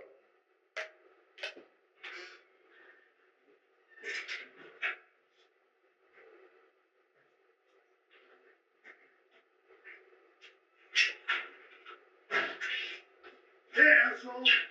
Here, you man, huh? He's proud of himself. Look at him. I know what you did there, Mom. Look, I don't know what she told you, but I didn't lay a finger on her. Oh, Thank you, shut up sir. and cut that shit. I know you did. And You then ever do you're that sick. again, I will kill you. I will fucking kill you. You understand me? No, whatever. So, Charles, is it coming back to you now? Yeah. Charles, you are seen here threatening Daniel's life, all right? Now, that is pretty damn serious. especially considering the fact that the man whose life that you threatened, well, he was found killed the very next day. Yeah, Daniel. I know how it looks, but I swear that was just an empty threat. I didn't mean it literally. But I was pissed, man. He laid hands on Emma, and I wanted him to know that I wasn't going to put up with that shit, period. So you had no intentions of actually following through with that threat? No, I wasn't actually going to kill him. But yeah, if he hurt Emma again, I would have probably went there and kicked his ass. But no, I wasn't actually going to kill him. Okay, fair enough. So let's talk about your other visit to Daniel's house, okay? The next day, the day that he was actually killed. Yeah, sure. What more do you want to know? Well, you went there to gather some of Emma's personal belongings based on her request, right? The day before he was killed, he was threatened. And I'm assuming that you were able to get everything that you were sent there to get. Is that also correct? Yes, that's correct. So when did you actually bring these items to Emma? Later that night. At the motel? Yes, at the motel. And you had also brought her dinner as well that evening, is that correct? Yes, that's correct. So Charles, when you were actually inside of Daniel's house gathering these items, how long would you say that you were in there for? It's pretty quick, maybe a minute at the most. A minute at most? Really? Well, I just went into the house and grabbed a bag that was right at the entryway, and then left.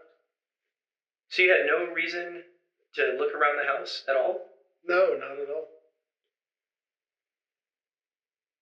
All right, Charles, well, let me process this, okay, for a little bit. So we'll take a short break, and I will be right back, okay? Okay. Just got done with that, so... All right, there are definitely some holes in this guy's story. Amen, sister. I'm going to need you to find some concrete proof. Let's nail this guy hard, all right? Yeah, Let me know what you can find. Thanks. I'm gonna nail him, man. So when did you actually bring these items to Emma? Later that night. At the motel? Yes, at the motel. And you had also brought her dinner as well that evening, is that correct? Yes, that's correct. So Charles, when you were actually inside of Daniel's house gathering these items, I want to see the how police long report. would you say that you were in there for? It's pretty quick, maybe a minute at the most. A minute at most? Really? Well, I just went into the house and grabbed a bag that was right at the entryway, and then left. So you had no reason to look around the house at all? He keeps opening his mouth when he No, says not at all. at the end of it. Okay. We're going to prove why that statement was a lie. Okay? We're gonna go back. We're gonna look at the footage where he got the bag. We're just gonna fast forward this. Let's see. Okay. He enters the house at 36. And he's in there for well over 3 minutes. He was in there for 4 minutes and come out with one bag. 4 minutes. 4 minutes is enough to shoot someone. But this was after the death. 4 minutes is enough time to walk around the house. Okay, and see the dead body, okay? 4 minutes. Okay. And that's why.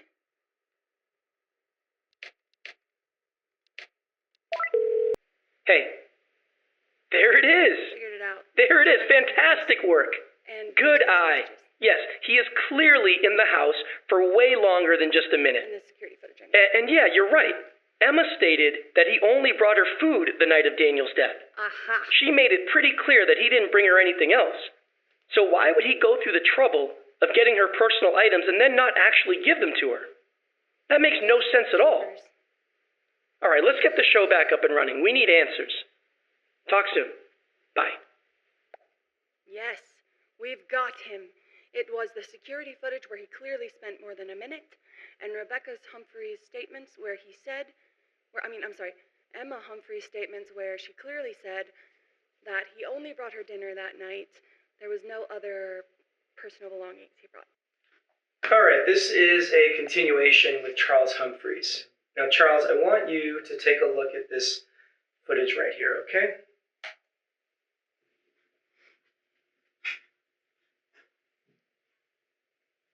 What am I looking for exactly?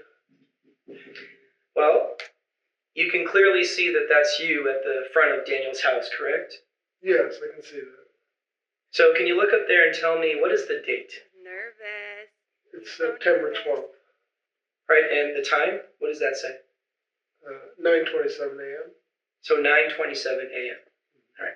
Now let's fast forward through this. We'll jump to about right about here. All right. Now, can we agree that this is you leaving Daniel's house that same morning? Yes, it is. So again, can you look up there and tell me the time? What does it say now? It's 9:31 a.m. So 9:31 a.m. Now see, Charles, you told me that you were in Daniel's house for no more than 1 minute. Okay, now I'm showing you the security cam video that shows that you were in there for about 3 to 4 minutes. Now, Charles, I can't understand why it would take 3 to 4 minutes to simply go inside of the house, grab a bag that's right there in the entryway, and then leave. So, Charles, can we cut the bullshit? All right, why did you go inside this house? And more importantly, what were you doing in this house? And this time, Charles, please, do not lie to me. Look, I don't know if you're aware, but Daniel threatened Emma at gunpoint the day before he died. Now, obviously, this guy was unstable, but I didn't know he had a gun in the house. So how did you find out about the gun? Emma told me, and I was afraid Daniel was going to flip out again and actually use the gun to hurt him. So I decided to go over to the house and see if he was there. But when I got there, his car wasn't in the driveway, so I thought I could go in the house and find the gun and take it from him. All right, so just to be clear, the reason that you went to the house was to find this gun. That's right. And when I went in the house, I immediately went into their bedroom thinking that's where it would be. But instead, I find the guy lying there dead, and the gun is in his hand, too. I panicked. I didn't know what to do. I remember they had the security cam out front. So that freaked me out, right? And I knew it was going to look bad, me coming in the house and this guy being dead. If you weren't doing anything wrong? So I quickly kind of came up with this plan to grab some of Emma's stuff and put it in this bag. So it seemed like I had a reason to be there. So this whole thing was just a performance for the security cam? Yeah, I guess that's one way to put it. Well, I guess that does make sense. Because see, Emma, she stated that the only thing that you brought her that evening was dinner. Yeah, I know. I mean, it's stupid and I'm sorry. But I didn't want to have any connection to this guy's death. I mean, the whole situation makes it look like I did it. Hell, I don't even know if you believe what I'm saying. And I know it sounds crazy, but it's the truth. We don't, Charles. And you're worried because you know we don't. All right, so if your intent was to go there and to find this gun, then why do you look so confused when you first arrived? Honestly, that's what I'm still confused about. Because I went to reach for the spare key, it wasn't there. So I thought I'd try the door anyway, and to my surprise, it was already unlocked. So who do you think could have taken that spare key? Honestly, I have no clue. I mean, I know it wasn't me, and it definitely wasn't Rebecca, because she has her own keys to the house, so I don't know. And I don't know why they would have left the door unlocked. That doesn't make any sense either. But what I do know is that it's obvious that somebody was there before me. They took the spare key, and they went through the front door. All right. Well, Charles, we're going to give you a break, all right? You can step out of here for now, okay? Okay. I don't know, you guys. I don't know if I believe that he had nothing to do with it. Maybe I'm just jaded. Yep. Hey, I think that went well. Roast? It's quite a story, though. I'm still not sure who to believe at this point in time. That being said, he did hit the nail on the head. Someone was absolutely there before him, and we know exactly who that was. Exactly. Now we got both Janice and Charles saying they arrived at the house that morning, and both claim they found Daniel already dead. Yeah, I am not too sure I buy that. Now, I can see Charles's possible motivation for killing Daniel, but Janice's is a little unclear. I mean, maybe she was triggered by seeing another woman she knew dealing with a similar type of abuse that she experienced? I don't know. Very possible. Well, regardless, we gotta move forward. I want to hear more from Janice. I'll grab her now. We'll be back up in just a sec. We're gonna have to talk to Janice, because she's lying. She's a liar. She's a liar, and she done did this before. Okay, this is a continuation with Janice Burks. So look, Janice, I just want to explore your relationship with Emma a bit more with you, if that's okay. Sure. What more would you like to know? Well, you mentioned having a positive relationship with her, so yeah, I just want to, get a better understanding of what that relationship looks like. Well, like I told you Looks like before, she cares for her like a sister. Emma's always treated me nicely. And we talk from time to time so we get to know each other a little bit. She looks out for me, I look out for her. She's never judged me whatsoever, and I think that speaks a lot to her character. She's a very good person, and I'm really glad I got to know her. Now, would you say that she trusts you? To a certain extent, yes, I would say that. Now, were you aware of the physical abuse that she had experienced? Did she trust you enough to share that information? No. I knew they had some arguments. Sounded pretty bad, too. False. It was loud enough you could Rebecca hear it next stated door. she told her about the abuse, But, and it's in the text messages. I wasn't aware of any actual physical abuse. Lies. So you were aware that they had some pretty bad arguments, Yes, I was aware of that. but you were not aware of any actual physical abuse. No, sir. Now, you met Daniel a few times, so I'm wondering, do you think that he seems like the kind of guy that would be capable of physically striking a woman? Like you just said, I only met him a few times, so I don't think I would be the best judge of his character. Well, just in the limited interactions that you had with him, does he seem like the kind of guy that would be capable of physically striking a woman? It's a simple I don't question, know. Janice. You don't know? No? All right, well, Janice, we're going to take a real short break. It'd be great if you can use this time to maybe think about your encounters with Daniel and see if you can maybe come up with a more concrete answer, because I would appreciate that. Or not Rebecca. Emma. Sure. I mean, but I don't know what else there is to think about. Well, just try it. That's all I'm asking. Sure. Well, thank you, Janice. She's lying. She's lying. Coming.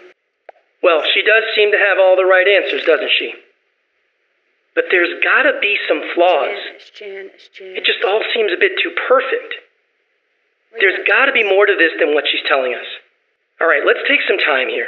Look through everything you got, see if there's any contradictory evidence we can use to prove this statement of hers is full of shit. Okay, Hopefully you can find something good. Give me a call when you got something, all right? Bye. Janice, I heard some pretty bad arguing and banging sounds coming from your house. Is everything okay? Sorry for getting back to you so late. Yeah, we had an argument. He threw me to the ground, hurt me pretty bad. At the hospital now. That text message, if I heard that someone did that to my sister, would make me want to go and confront this person. This is our proof right here.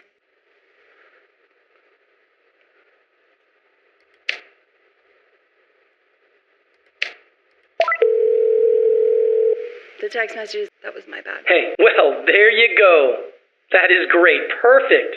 I'll share what Emma said earlier in her previous statement. Good catch. Now, what she said definitely doesn't match up with Janice's presentation of the facts. I'll grab the text message records as well. There's no way Janice can argue with that. Amen. All right, let me grab what I need and get back in there. Let's crack Thanks. this case. I have a feeling we're at the end of the case soon. If you haven't already, All right, this is another continuation with Janice Burks. So, Janice, I want to make sure that I got this right. Now, you are not aware of any physical abuse that Emma has experienced. Is that correct? That is correct, sir. Now, see, that is a problem. Because, see, Emma has stated the complete opposite. What did Emma say? Well, in her earlier statement, Emma said that you had texted her The night that her and Daniel had that pretty bad argument, the night that he had reportedly assaulted her, she said that you had texted her asking her if everything was okay. Now, does that ring any bells? Well, yeah, that's correct, sir. Now, she said that she had texted you back later that night telling you exactly what had happened. Does that also sound familiar to you? Well, yes, that's also correct, but I don't remember if she told me that he'd actually physically assaulted her. So you don't remember her texting you that detail? No, not that I recall. That's interesting. That is very, very interesting. So, Janice, look, I want you to take a look at these records right here. I want you to look at the message that's highlighted there. Now, that is a text message that Emma had sent to you the evening of September 9th. Now, she clearly texted, and I quote, "He threw me to the ground, She's worried. She knows she's hurt me pretty bad, at the hospital now." Now, there is no mixed messaging there. I find it very hard to believe that someone would forget such a major detail. Now, Janice, did you lie to me again? No, sir. I just didn't recall.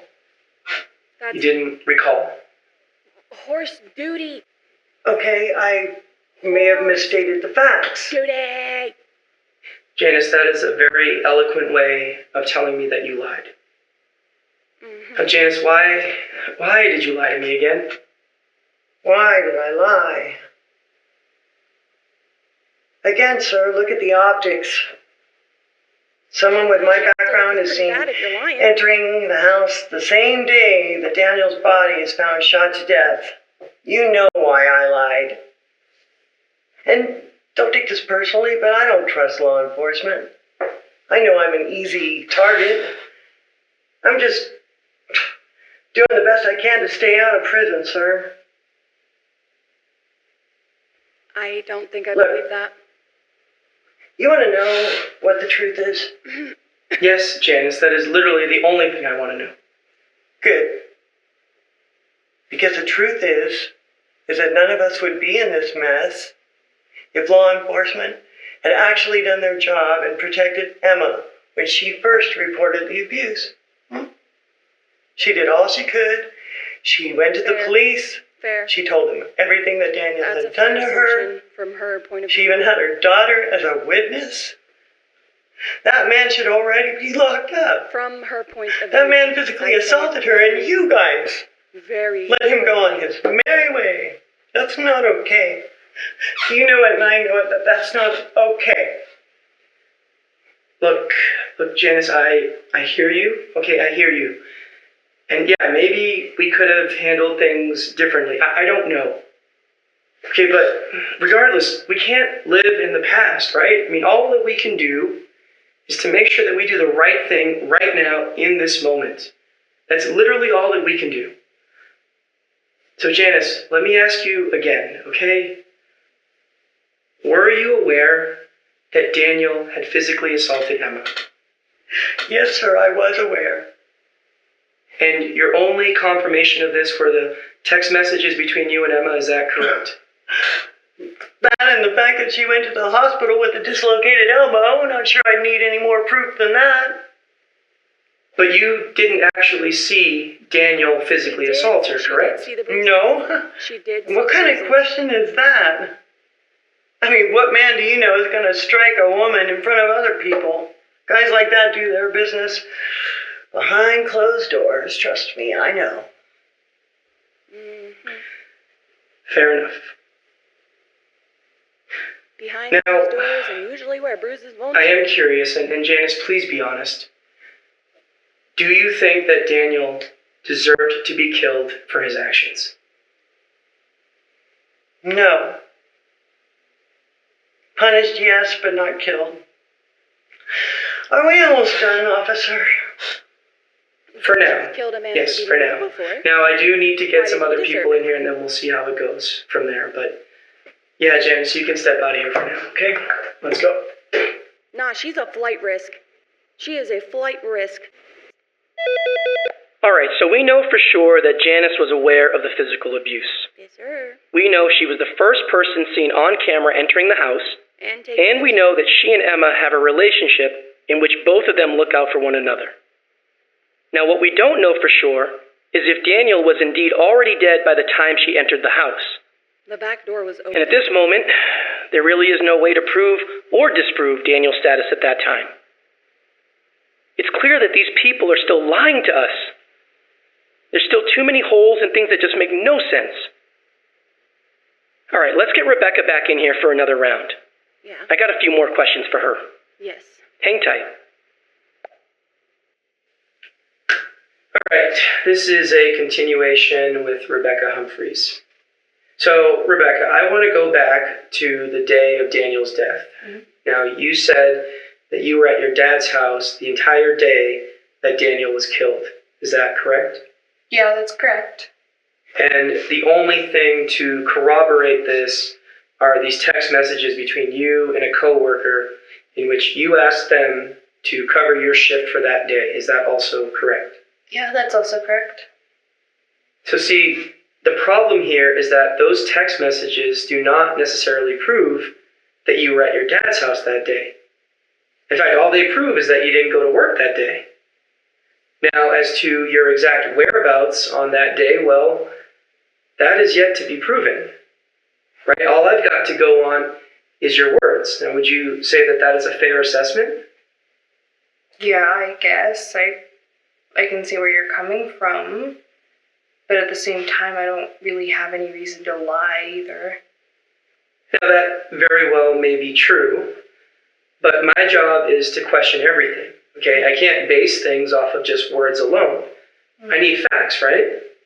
Yeah, I guess, yeah.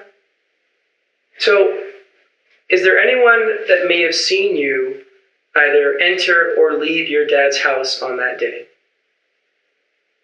I don't know. I mean, there's not really a way for me to tell if somebody had seen me on that day. It's possible, but I don't know. But your dad, he can account for your time later that day, right? In the evening? Yeah, he can. All right, so according to you, the only person who can account for your whereabouts on that day is your dad, but that's only in the evening. Is that correct? Mm-hmm. That is correct. Rebecca, did you go to Daniel's house the day that he was killed? No, Closed I her already eyes told again, shook her you head. I was at my dad's house the entire day. I am aware that that's what you told me. But again, without any concrete proof, I can't just go based off of your words. Do you have access to their security cam? Yes, we do. Okay, so is that not proof? The security cam has a sensor. Anytime anybody gets within a few feet of it, it triggers. So it's quite literally impossible to enter the house without being recorded. So are you able to check those recordings? Have you checked them? Oh, yeah. Yes, we have gone through all of those recordings, yeah. And did you see me enter the house? As a matter of fact, no, we did not. Well then, there you go. I don't know There was what more you footage want. deleted. But see, Rebecca, you didn't necessarily need to go through the front door. You could have gone through the rear door. Now, to my knowledge, the rear entrance does not have any sort of security cam of any kind. So, in theory, you, or anyone else for that matter, could have gone through there. Isn't that a possibility? No, actually it's not, no. The rear door is always kept locked, and on top of that, I don't have a house key. So whenever I need to enter the house, I use a spare key. And if I have to use the spare key, I have to go get it. In turn, I would trigger the security cam, and I would be recorded. I'd be on those recordings. Now, in regards to these recordings, I did notice that you guys have a keypad on that front door, so you don't have a code for that either? No, that's been broken since I've moved in. Alright, so since you don't have a key, and that rear door is always kept locked, and that keypad is broken, then there would have been no way for you to enter that house on that day. Is that what you're telling me? Not unless I used the spare key. All right, fair enough. Okay, Rebecca, we are going to take a short break. You can just wait here, all right? And I'll be back in just a few. All right. The back door was opened. Could have been unlocked. Well, yet again, I feel like we're not getting the whole truth here. Her not having an alibi is definitely a red flag. I know we brought her in here as a witness, but I'm thinking we may have to bump her up to a suspect. I think so too. The abuse she witnessed could be enough to give her a motive. Absolutely. Possibly. All right, let's see if you can work your magic and find some contradictory evidence here. I want to squeeze every ounce of truth out of her. Gotcha. You give me a call when you got something solid. Talk soon.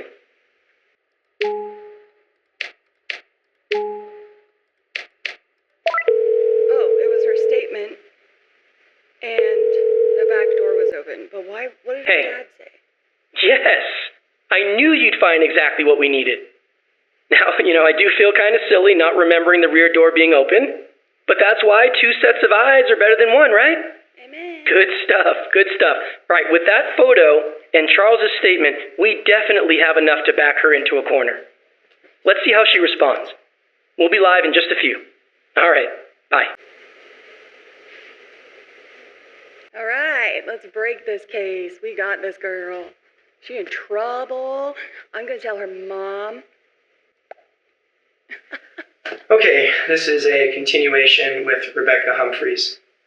Now, Rebecca, I know we discussed you not having a way of entering that house without being seen, but I do want to revisit that rear door possibility. So let's hypothetically say that if someone were She's to worried. leave the rear door open for some rare reason, then in theory, you could have entered through that rear door completely undetected, right? I guess in that very rare and specific scenario, it's possible. Sure. All right, now I want you to take a look at this photo right here, and you tell me, what is it that you notice? The rear door is left open? Is that what you want me to notice? Correct. Yeah. Now, this photo was taken from the crime scene, which means that someone left that door open. So this very rare and specific scenario is actually a fact. Now, we found that rear door unlocked and ajar. Okay, so now with this knowledge, it is safe to say that you could have entered through that rear door completely undetected, right? I guess given what you've just shown me, yeah, sure, it's possible, but that's not what happened. I already told you I It's very didn't possible, Rebecca. go to the house that day, and I feel like I'm just repeating the same thing over and over. Yeah, because you're lying. And why should I believe you? Look, am I a suspect here? Yes. Because you're treating me as if I actually had something to do with this. Yes. No, Rebecca, I am treating you like someone who may have something to hide, because you have indeed hidden information from me. In fact, I might go so far to say that you have straight up lied to me, Rebecca. What are you even talking about? Look, when I talked to your dad earlier today, he told me that you have your own set of keys to Daniel's house. But then you told me that you don't have keys to Daniel's house. So you see, either you or your dad is lying to me. Okay, yes, I do have Then why'd keys you go through the back door? to Daniel's house, but Rebecca. that doesn't mean that I was there. Now, why did you lie to me? All right? Lying to me is only going to make things worse, and you know that. I don't know. I guess I didn't want you to be suspicious of me. Well, that obviously did not work out too well for you, did it? No, it didn't.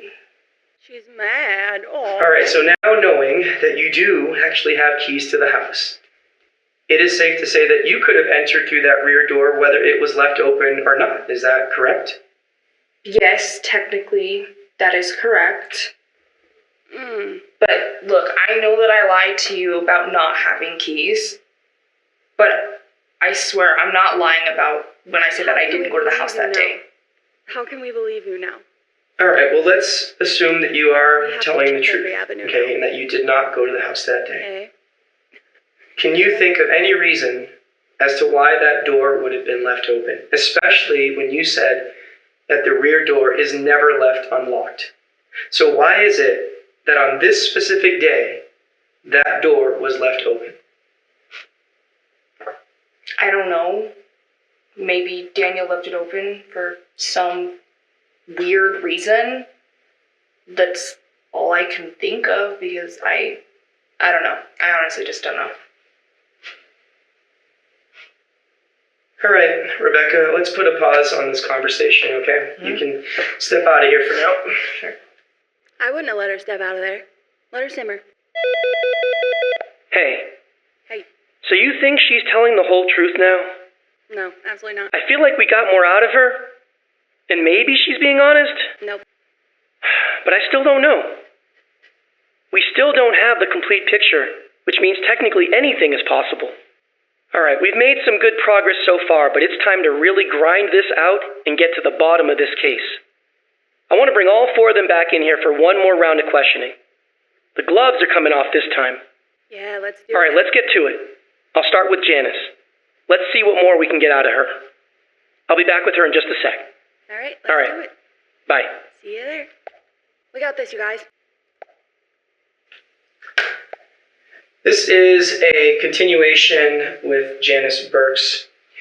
So, Janice, I just want to revisit our discussion regarding your relationship with Emma. Sure. Now, there seems to be a lot of trust between the two of you. It seems that she confides in you quite a bit. Would you agree with that? That's correct, sir. Now, see, I'm finding it hard to believe that that level of trust can be built between two people that are simply just neighbors, especially considering the fact that the two of you haven't even been neighbors for all that long. Hell, I've got neighbors on my street that I've seen for years, right? And I still don't know their names. I don't know what to tell you, sir. Our relationship is what it is. So are you this close with all of your neighbors? No. I already told you what my relationship was like with most of my neighbors. They keep to themselves and I do the same. But not with Emma. No, because Emma actually treats me like a decent human being. So would you say that you're somewhat of a protector as it pertains to Emma? I mean, you did mention that you look out for her, right? Yes, I do look out for her, but I wouldn't go as far as saying I'm her protector. But yes, I do look out for her. Now, Janice, we both know that you are capable of taking a human being's life. That's already been proven, right? That was a really long time ago, sir. And you know why I did that, so don't you dare try to make it seem like I'm some sort of monster. No, Janice, I don't think that you're a monster. Come on, I don't think that. But with your track record, your desire to look out for Emma, and your knowledge of the abuse that she experienced, I mean, one could easily say that you may have very well had a hand in this murder. This is bullshit. I knew you would use my past as some sort of justification for killing this man. I gave you the benefit of the doubt, but I guess it's my fault for being so damn stupid. Look, I had nothing to do with that man's death. Yes, I entered the house the day he died, but I told you the truth on that. I found him and he was already dead. So how do I know that you didn't kill him? Why should I believe someone that already has a proven track record for disregarding the law? Why should I believe you? Look, the truth is, his dead body wasn't the only thing I saw when I entered the house. What do you mean? When I first entered the house, I saw someone fleeing through the backyard. Oh? Wait, there was somebody else at the house? Yes, sir. All right, and then who was this person that you saw? I don't know. It happened so fast, I only caught a glimpse of them. Were you able to make out any sort of identification? Race, sex, body type, anything? Not really. The only thing I can really remember is that it seemed like it was a man. The build, the way they were running, it definitely seemed like it was a man. Okay, so you saw a male fleeing through the backyard. That is correct, sir. And that's the only thing that you know for sure?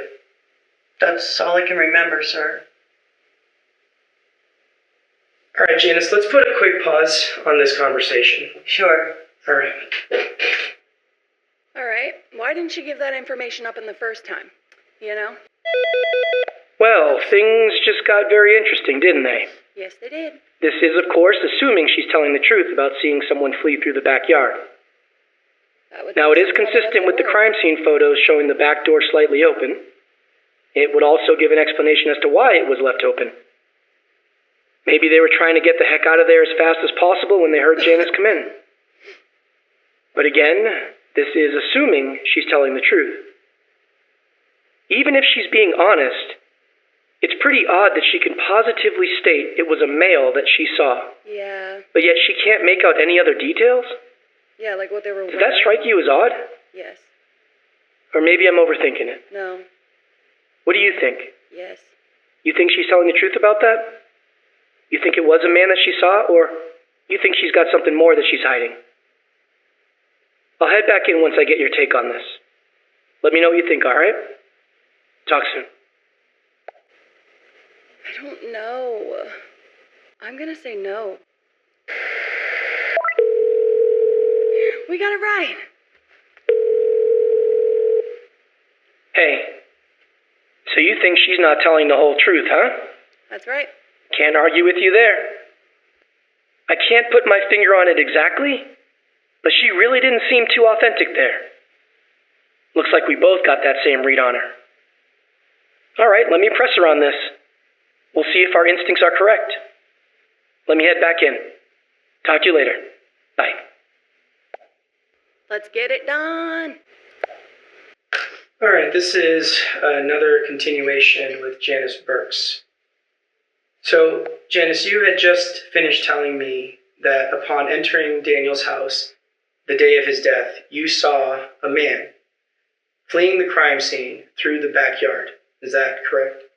Yes, sir, that is correct. And yet you fail to identify any other aspect of this person, but yet you can for sure say that this person was a man, correct? That is correct, sir. So, Janice, does that make sense?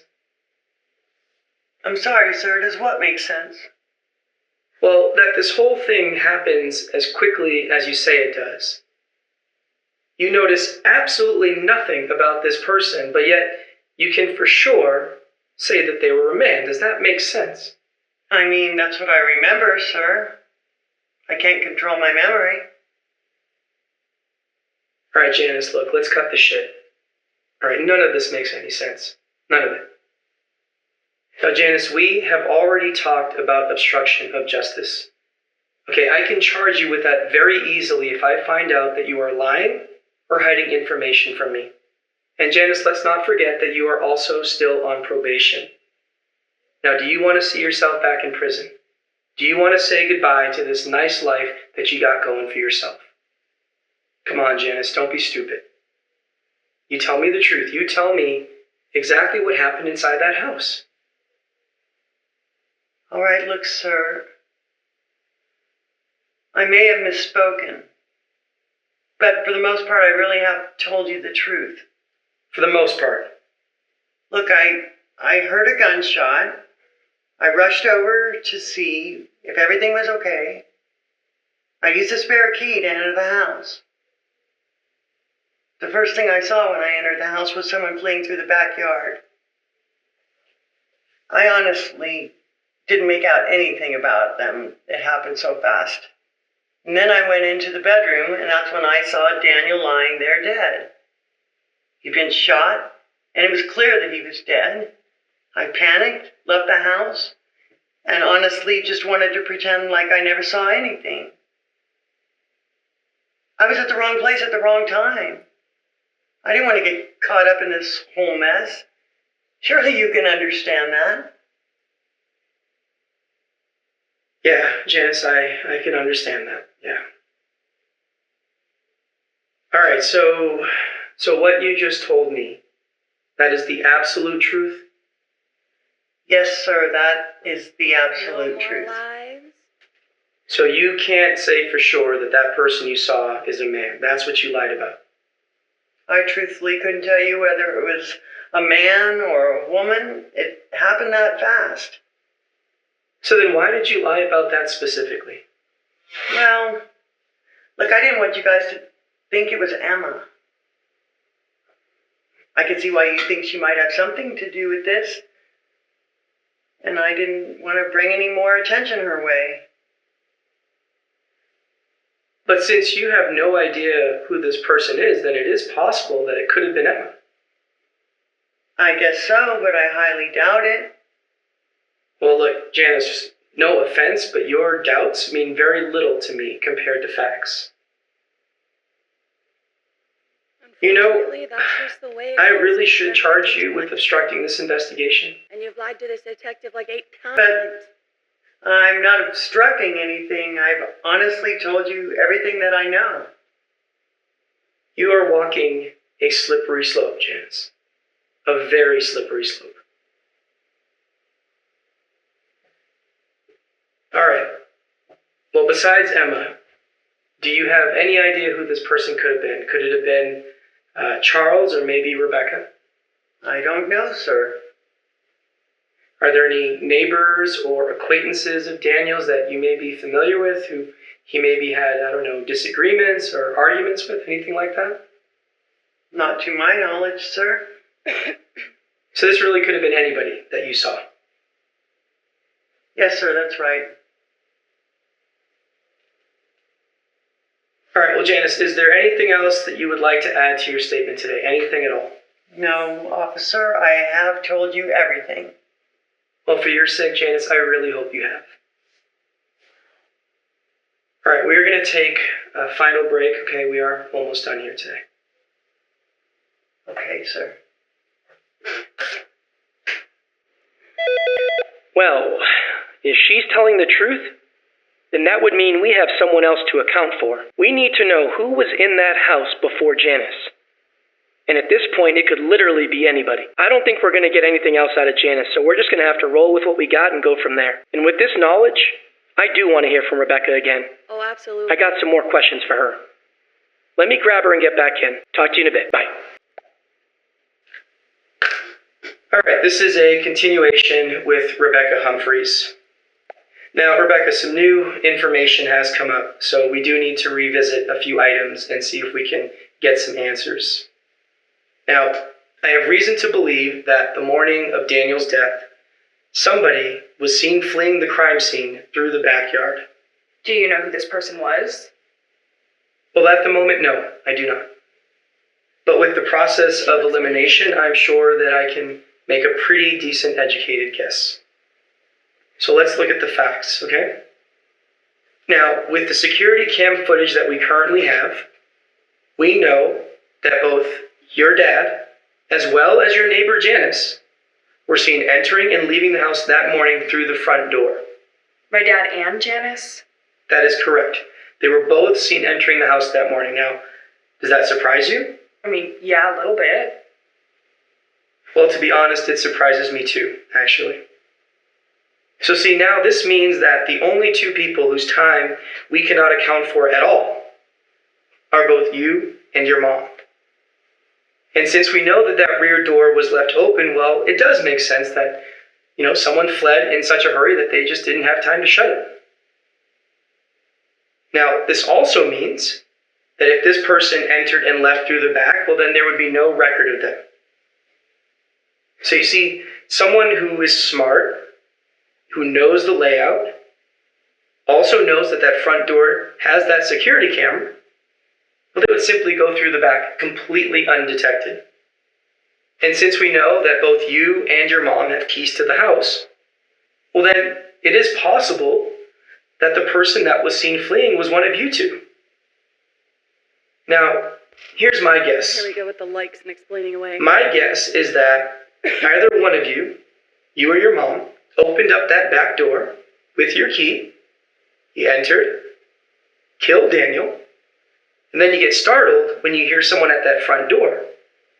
You flee in such a hurry that you have no time to properly shut and lock that door.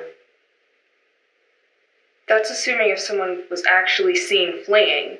Have you ever, considered that maybe the person who told you that is lying? Yes, of course, sure. But, see, in this scenario, it does give us an answer as to why the crime scene was found in the state that it was. And if we go off of this scenario, well, then I would have to assume that either you or your mom killed Daniel. That's literally insane. That's ridiculous. That's Is it? literally insane. Yeah, it is. It's ridiculous. So why don't you tell me?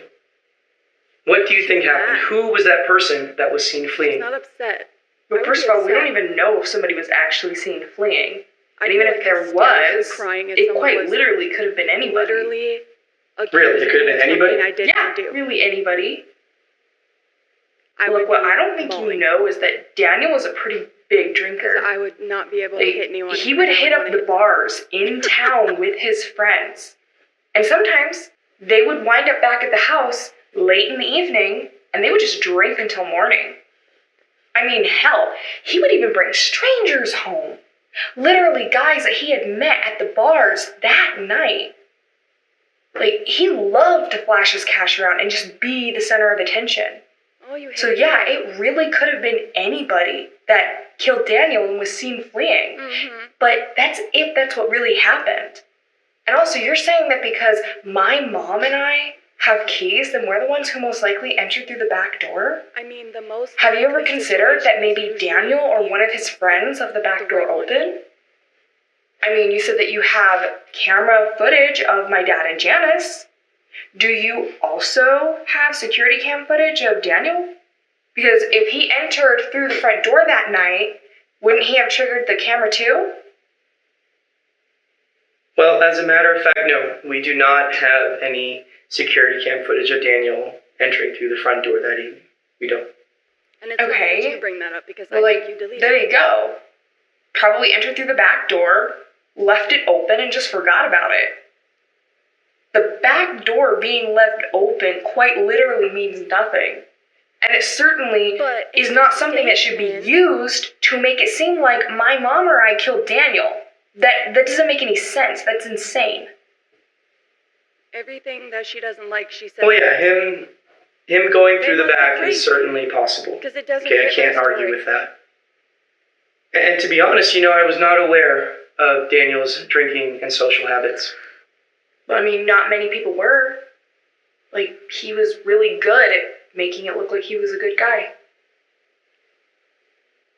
So if I were to go around town and check out some of these bars and talk to the employees, they would be able to corroborate all of this, right? I mean, seeing as though you make it seem like it's a regular occurrence. I mean, yeah, of course. Well, that is interesting. It's very, very interesting. Either uncomfortable or lying. All right, let's let this stew for a bit. All right, we'll take a short break, okay? You hang here and I'll be back in just a few. But it's not baseline for her. She wasn't doing it when she wasn't being asked questions. That made her nervous. Well, this just keeps getting better and better, doesn't it? Better and better and better. This case is literally all over the place. Oh, it's pretty It's hard to gauge whether she's telling the truth or not. And to be honest, with the amount of alcohol we found at the crime scene, it is possible that there was at least one other person drinking with him. And she's right. The security cam never triggered that night. There's no recording. Where's the autopsy? It's very possible that Daniel was the one that left that rear door open. 49-year-old man. Regardless, we need to nail her on something here. My gut's telling me that she is not being completely honest with us. See what you can find and get back to me. There's gotta be something. The all right. Toxicology. Thanks.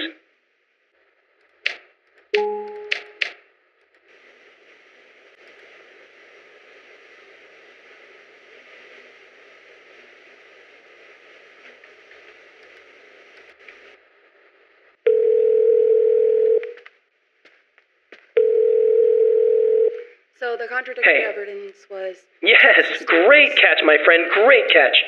These statements definitely contradict and most likely debunk her whole story about his drinking, because either both Janice and Emma are lying, or only she is. The latter seems more likely. Let me get back in there and get some answers. Yeah, Oh, good let's stuff. do All right, this. talk soon. Bye. Because Janice said that she never even seen him have people over. And then Rebecca said the man doesn't even drink, and she can't remember the last time he's had a drink. But on the day of his murder, his BAC was 0.23, which means he did have alcohol, which could have been force-fed to him in order to make it seem like there was an issue. This is a continuation with Rebecca Humphreys. So, Rebecca, I want to explore your theory a bit more. Now, according to you, Daniel was a big drinker. And he had some people over, they got drunk, they partied till the morning hours, and then someone there shot him. And that's who was seen fleeing the crime scene. Does that sound about right? Yeah, but again, that's only assuming if someone really was seen fleeing, which we don't know for sure, right? But yeah, it's a total possibility. Well, see, I find it funny that you would know that he had been drinking that night because, well, it's the truth, actually. He had been drinking pretty excessively. But see, I never brought that up with you. Yeah. Well, you didn't really need to. I mean, like I said, it was a possibility, and it was kind of his regular routine, so I'm not shocked. Well, I guess what's odd about your theory of him drinking that night is that both your mom and your neighbor Janice had completely different things to say about his so-called regular behavior. Like what? Well, according to Janice, she stated that your household was pretty quiet most of the time. In fact, she could not recall any moments of any parties or any loud behavior, things that I would normally associate with a bunch of intoxicated people at odd hours of the night, especially if this was a regular occurrence. Okay, and so you just believe her? And why should I not believe her? I don't know. But you're believing what she's saying at face value, and you're questioning me as if I'm the one who's lying here. That's fair. That is fair. But see, I also have a contradictory statement from your mom as well. Now see, your mom, she stated that Daniel hardly ever drank. In fact, your mom could not remember the last time that she saw him have a drink. So what, is your mom also lying? Real mad now. Okay, so maybe Daniel didn't drink all the time, per se, okay? Okay, but listen, I swear I have seen him drink a few times while I've been living there, okay? And every single time, it was when he was really stressed, and he would always get completely hammered. I mean, he was obviously in a very stressful situation, given the fact that my mom was filing a police report against him, and he was put on leave from his job. So it would make sense that he would be drinking and maybe invite some friends over. Okay, like, Have friends. I don't know. He only worked. It made sense. So why did you exaggerate Daniel's drinking? I don't know. To not look guilty. I don't know. guilty. I guess I just wanted to make it clear that he wasn't Mr. Perfect like everybody thought he was. You seem really mad at him. You seem like you hate him. Yeah, see, I still find it strange that you would assume that he had been drinking, when even you have now, stated that he didn't even drink all that often. I didn't assume. Like I said, it was a possibility. Given the situation, it made sense. Possibility. Alright, so just to be very clear, your theory of Daniel drinking that night is simply just a theory. This isn't actual first-hand knowledge. Is that correct? Yes, that is correct. It is just a possibility of what could have happened that night. Alright, well, I guess there isn't that much more to cover. So look, is there anything else that you need to tell me? Anything important you feel I should know? No, not that I can think of. You sure? A lie. Yes, I'm sure. That was a lie. All right, well, Rebecca, we are almost done for the day, okay? So I just need you to hang here at the station for a little while longer, all right? Mm-hmm. Sure. All right, we'll give you a break for now. Thank you.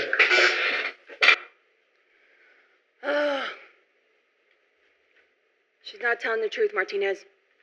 Fryer. Just kidding. Go for Well, her theory about Daniel drinking that night is a little too spot on. Yeah, I don't like it either. It doesn't necessarily mean she's lying, but I'm not sure we should take it at face value either. Mm-mm. I think it's time we bring Emma back in here since she has no alibi for that morning either. Let's do We it. need to know if that person fleeing was her or not. Let me get her in here and see what I can do. Talk soon. Bye.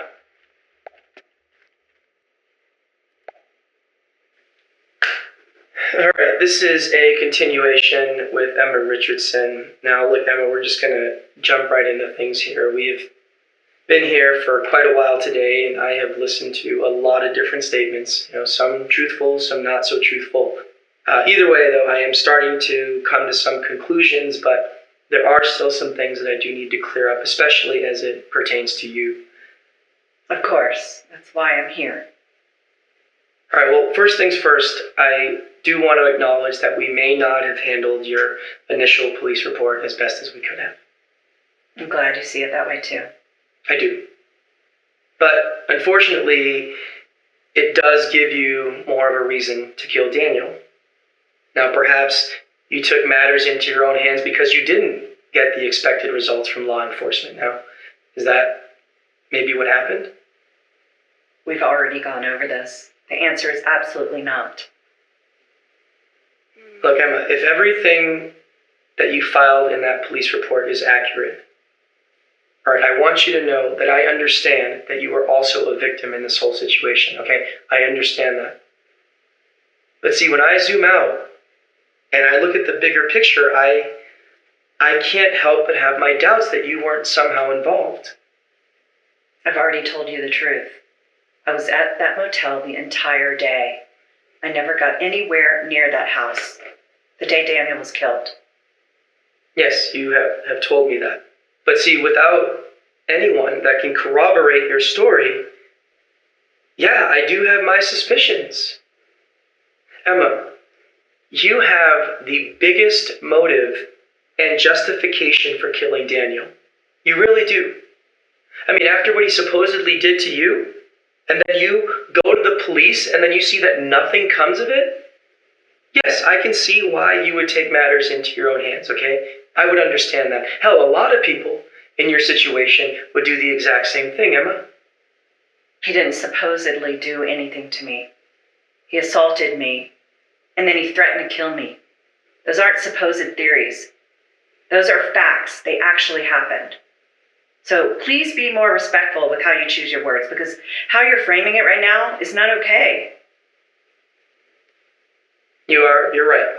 You're right. And I am sorry. That was a very poor choice of words on my part. I am sorry. But look, it still does not change the fact that you benefit the most from Daniel's death, now does it? I'm not going to answer that. We've already been through this. And my answer isn't going to change no matter how many different ways you ask me that question. So, despite the fact that you have such a clear and strong motive, I'm just supposed to ignore the fact that you don't have an alibi? I'm just simply supposed to take the word of the person who benefits the most in this situation when they have absolutely nothing to prove that they weren't somehow involved? And let's also look at the fact that you are the one best suited to avoid that front security camera, right? You know it's there, and you know how it triggers its recordings. Emma, you could have easily gone around the back, killed Daniel, and then left. I mean, what is there to say that that did not happen? Because it didn't. Okay. Why is it so hard for you to believe the truth? Why is it so hard? Emma, because I don't know the truth. Okay, that's why. And until I know the truth, yes, I am absolutely going to question everything. And right now, you are telling me that I should believe you because you say it's the truth? Well, look, Emma, I have got news for you. Everybody that sits in that chair seems to always be telling me the truth. And I mean always. I literally get nothing but the truth until it isn't. Look, I can understand from your perspective why you would doubt what I'm telling you. But I swear, I was at that motel the entire day. I only left early to grab breakfast. That was it. Look, I know there's nothing that can prove that I was at that motel, but there's also nothing that can prove that I wasn't. And I am telling you the truth. I swear. All right, Emma, you know what? You are right. We are just going around in circles here. So, look, we are going to take a quick break, all right? Okay. Do I have to stay here? Yes, you do, please. Oh boy, I don't know if I believe her or not. I mean, I feel like I believe her a little bit, but I also feel like I think she knew something more. Well, I'm not too sure I made any progress just now. The main thing that we gotta assess here is whether or not we think she's telling the truth about being at the motel that day. Because she's right. We have nothing to prove she was there or not. All we have is her word. This one's a pure judgment call, and honestly, I'm not sure. Once again, I'm going to trust you on this. Look things over and let me know what you think. But take your time and make sure you get this right. I have a feeling that moving forward, a lot is going to be based on how we play this. All right, call me when you made up your mind. Bye. Roger that.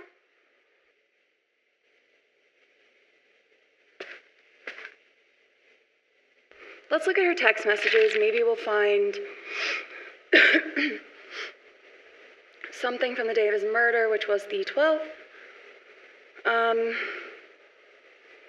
So on the 12th,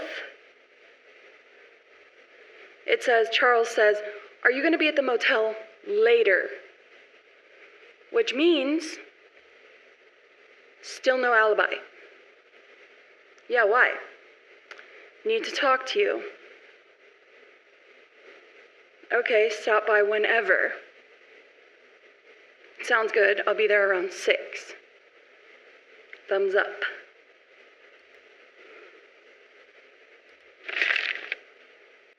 I don't think she's telling the truth.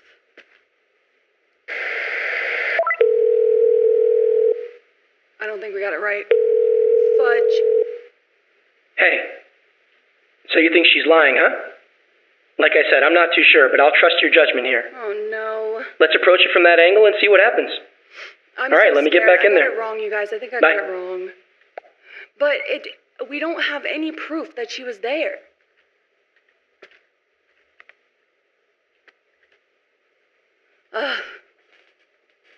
Press her a little bit, see what she gives us.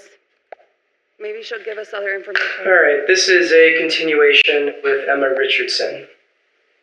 Now, Emma, look, I hate to say it, but I am having a very difficult time believing that you were at the motel during the time of Daniel's death. Now, the fact that nobody can account for your time besides you, yeah, that doesn't sit right with me at all. Especially when I take into consideration what Janice had told me earlier. And that is? Well, she mentioned that when she entered the house that morning, she saw somebody fleeing out the back. Now, we already know that Charles came in through the front door. So my guess is the person that Janice saw was either you or Rebecca. The two people that do not have an alibi.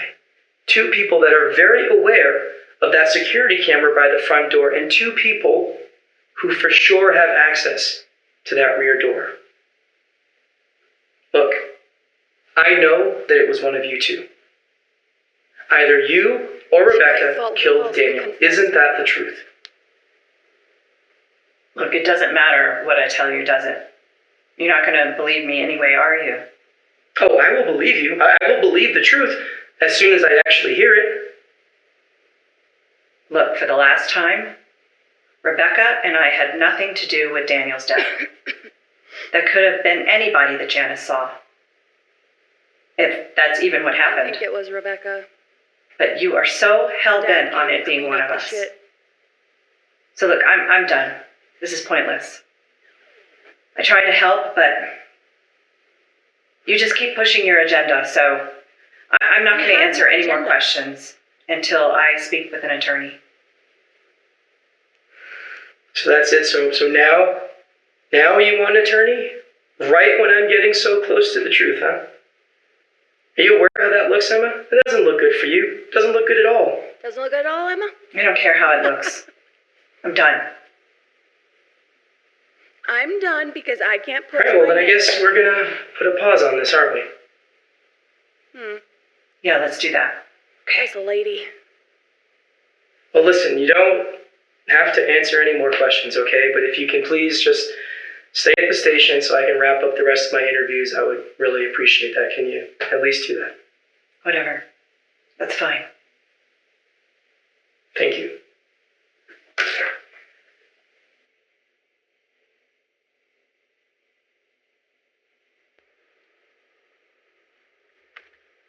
Well, I fucked up. Well, shit. Yeah, my That's bad. gonna be a wrap for her today. Yeah, my bad. That was my bad. Kinda convenient that she decides to lawyer up as soon as we start applying some real pressure, isn't it? Mm-hmm. Yeah. It still doesn't feel like she's being completely honest. But it doesn't really matter. She's not gonna talk anymore, that's for sure. We're gonna have to take what we've gotten from her so far and go from there, huh? That said, I want to hear from Charles again. I need to know what he has to say about all this. Let me get him back in here. Let's go. Hang tight. I gotcha. Okay, this is a continuation with Charles Humphreys. Now, Charles, I know that you've been here for quite a while today, so I'm gonna do my best to get right to the point, all right? Great, I appreciate that. Of course. Now, after reviewing everything so far, it really does seem that either Rebecca or Emma may have had some involvement with Daniel's death. There's no way. And I don't care how you came to that conclusion. I'm telling you, there's absolutely no way that either one of them did this. Now, Charles, I can completely understand why you would feel like that, okay? I really do. But we have to look at the facts, Charles. Now, as of right now, Rebecca and Emma are the only two people whose time is completely unaccounted for. They're also both very aware that that front door has a security camera, which could have recorded them. They also have keys to the house, so they could have entered through that rear door. But most importantly, Charles, they both have a motive. What possibly could be Rebecca's motive? Charles, Rebecca is aware of the abuse that her mom has experienced, okay? She went to the hospital. She saw firsthand just how badly this man hurt her own mother. Now, do you think that she wanted to see that happen again? No, of course not. So, what is the best way to make sure that that man never lays a finger on her mother again? Well, simply end his life.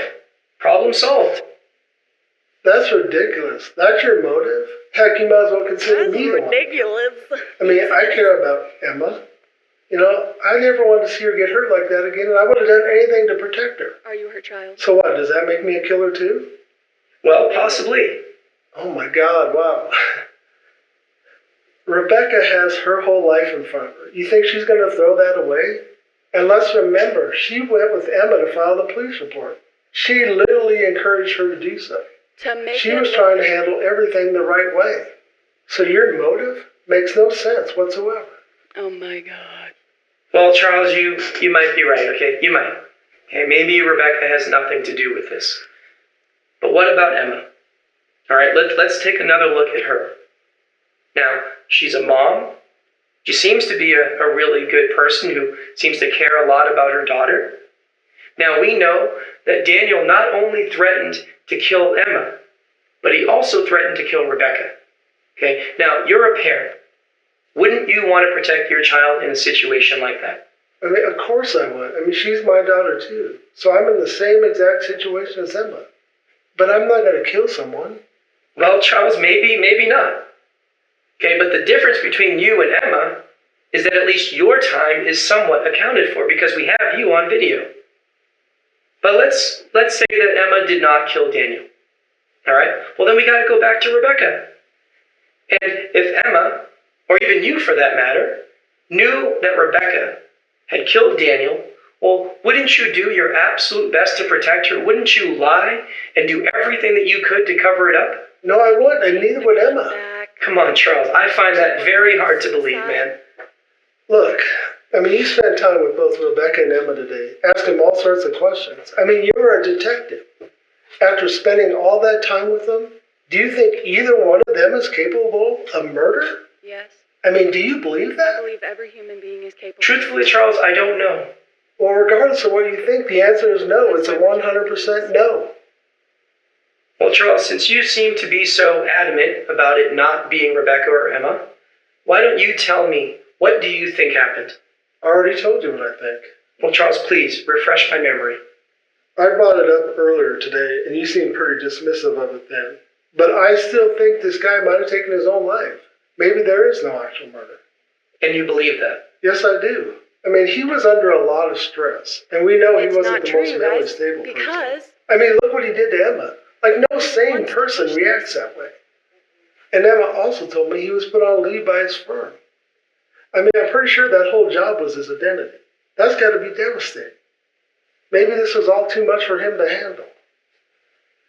And honestly, the more I think about it, the more I believe suicide is exactly what happened. Okay, Charles, fair enough. Now, another possibility, as much as I hate to say it, is Janice may have been involved. And why would you say that? Look, we both know about her past. I mean, she's already killed one guy that was an abuser. And I don't want to throw any suspicion her way, but I gotta be honest. The few times that I did meet her, something seemed off. I mean, her attitude towards me seemed pretty off-putting, especially considering she hardly even knew me. I mean, it's like instinctually she had something against me because I'm a man. And I know that sounds crazy, but that's what it felt like. So, Charles, how did you get to know Janice? Emma talked to me mostly about her. Like I said, I met her a few times in person, but we didn't chat much, mostly because she just seemed bothered by my presence. Like I said, she just seemed off. So, Charles, is this pure speculation? Because it seems like it might be a bit more than that. I don't know. All I'm saying is you shouldn't be so quick to dismiss Janice. All right, well, Charles, that is noted. Look, we're going to take a short break, all right? I want to mull this over, okay? All right.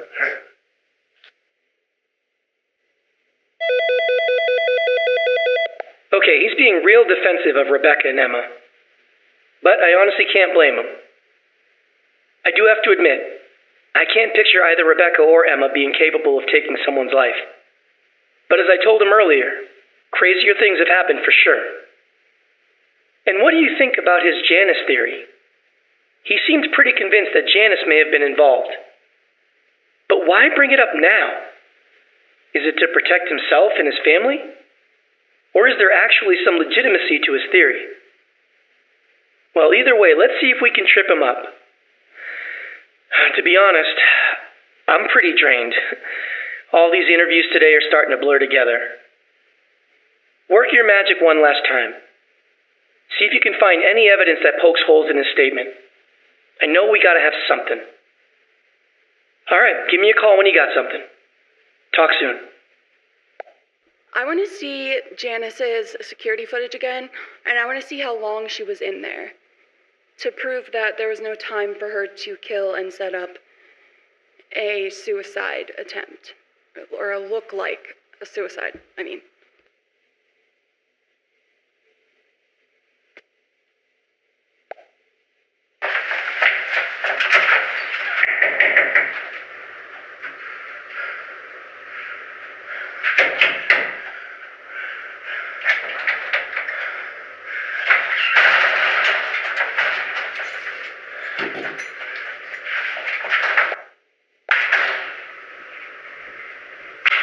Entered at 27.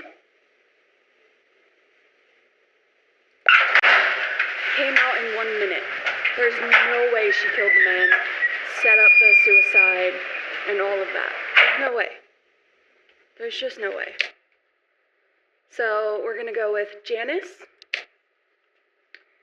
And maybe his daughter's statement. No, not his daughter's statement.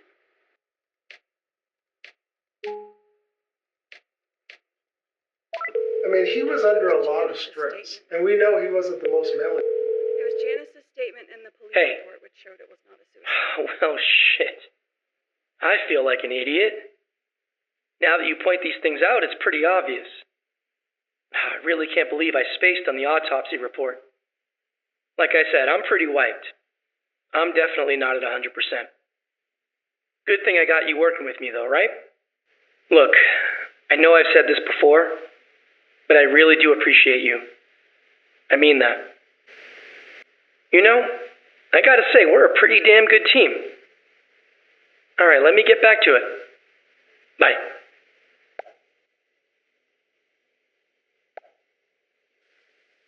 Alright, this is a continuation with Charles Humphreys. Now, Charles, I want to dig right back into this, alright? I want to go over a few things that you had stated earlier, okay? Sure. Now, I want to revisit this theory of a possible suicide. Now, that has been mentioned a few times today, and I'm realizing that I've only shared secondhand information. So, Charles, I want you to take a look at this, all right? Now, that is an official copy of the autopsy report. Now, I want you to look at the section labeled Final Diagnosis, right there. Now, you'll see there that it states that suicide is considered highly unlikely. Okay, so maybe it wasn't a suicide. I'm still not 100% convinced, though. Well, to be fair, Charles, you are not the person that needs to be convinced. Now, regardless, let's move on to your other theory, okay? And that being Janice and her possible involvement. Now, I have to admit, I did have some similar thoughts to you when I spoke with Janice earlier today. Now, I didn't get, any weird vibes or anything like that, but her past certainly does not do her any favors, especially in this situation. And then after hearing you mention the way that she acted when the two of you met, well, yeah, that did raise my suspicions a bit more. But see, Charles, there is a problem here. And that is? Well, see, according to Janice, the two of you never actually met. In fact, she claims that she doesn't know anything about you. And you believe her? Charles, I don't know what to believe, all right? But her statement does seem to contradict yours, so someone is lying to me. Now, she also stated that she saw someone flee the house through the back door at the exact same time that she entered the house. So she was the person that entered the house before me, and that's why the door was unlocked? That is correct. Well, who did she see? Well, see, that's the thing, all right? She wasn't able to make out who that person was, so unfortunately, that part is still a mystery. Now, Charles, there is one other thing to note here, all right? Somehow, Rebecca seemed to know that Daniel had been drinking very heavily that day. All right? Now, that is not typical behavior for Daniel, okay? At least based on what I've gathered so far. Now, she did say that this was just an assumption, all right? But I gotta say, that assumption was pretty damn accurate. I mean, hell, you were there, right? You saw all that booze. So, what do you think? Do you still believe in this Janice theory? Yes, I do. Even more so now. I think she played you big time. Really? And why would you say that? Look, as you just mentioned, Janice went in the house before me. I mean, she could literally say anything she wants to clear her name. There are no witnesses. I mean, she could be lying about seeing someone flee. I mean, what proof do you have that any of this actually happened? What, Janice's word? Do you think a convicted murderer is going to tell the truth? Of course not. They're going to lie about everything. I mean, why in the world would you believe anything that she has to say? I mean, what has she done to earn your trust? Well, honestly, nothing. But if she did kill Daniel, then why are her prints not on that gun? She could have easily wiped the gun down and placed it in Daniel's hand. I mean, did you find anybody else's prints on the gun? No, we did not. Well, there you go. All right, your theory about Janice is certainly a possibility, okay? Maybe she is lying. But see, if we go with that, then we really do need to explore all possibilities, Charles, and that includes you. You already know that Janice went in the house before me, and you know that I have absolutely nothing to do with this. Do I really know that, though? Yes, you do. See, Charles, I don't know. Okay, I don't know, because we are both aware that you are very capable of putting on a very good performance. What are you talking about? Charles, I am talking about that little performance that you put on for the security camera in which you tried to make it seem like the reason that you were at Daniel's house was because you were there to pick up some of Emma's belongings. Now, what is there to say that you weren't the one that entered through the back door? I mean, you could have easily gotten the keys from either Emma or Rebecca, right? You go inside the house, okay? You kill Daniel. You're the one that wipes down that gun. You put the gun in Daniel's hand to try to make it seem like a suicide, and then that's when you hear someone at that front door. Now, in a panic state, you flee, okay? And you're in such a rush that you forget to shut that back door. Now, here's the good part. You later come back to the house, all right? You come back to make it seem like you were there for a completely different reason. Now, you know that that front door has the security camera and it's going to record you, which is great for you because now we can account for your time. So you enter the house, you come back out with some of Emma's belongings, hence making it seem like that was the reason for your visit. So yeah, Charles, maybe you are right. Maybe Emma and Rebecca have nothing to do with this. Maybe they are simply trying to protect you. So what do you think about that theory, Charles? I think you have an incredible imagination. And I think you'll make up whatever shit you have to close this case. That's what I think. But I am done cooperating with you. I'll speak to you again when I have an attorney. But for now, we're done. Charles, did you kill Daniel? No, and I told you we're done.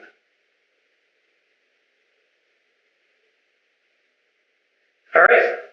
Well, look, Charles, you don't have to answer any more questions today, okay? But you do need to stay at the station for just a little while longer, right? Now, we are almost done, and then you can go home, all right? Whatever, that's fine. All right. We've got him. Okay, that went somewhat well, I guess.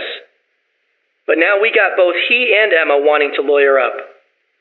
I think we're at the end of our rope here. We need to make a decision. There is a lot to consider here. Many possibilities of what could have happened, but ultimately, there is only one chain of events that's correct. You've got plenty of evidence and footage to steer you in the right direction. I trust you to put the pieces together. But let's make sure we get this right. First, I want you to look things over carefully and let me know who you think committed this murder. Once we've nailed that down, we can discuss things further. All right. Take your time and get back to me. I'll talk to you soon. Bye. I think the daughter did it and Daddy's covering.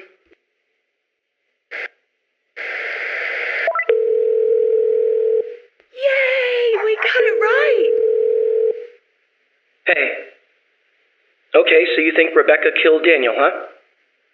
You know, I actually think you hit the nail on the head here. I do trust your judgment. And even though she doesn't seem like she has it in her, it really does seem that she's the one that killed him. Now, I know you looked everything over carefully, so I'm sure you have a fairly decent picture of what actually happened, even if there are a few holes that still need to be filled. But listen, what I'm about to say stays between you and me, okay? Considering everything that went down with her mom and Daniel, and the reasons Rebecca would have for killing him, it's still most likely murder. She may be able to get out of this in court, but she could very well end up in prison for a very long time. And honestly, I'm not sure that she deserves that.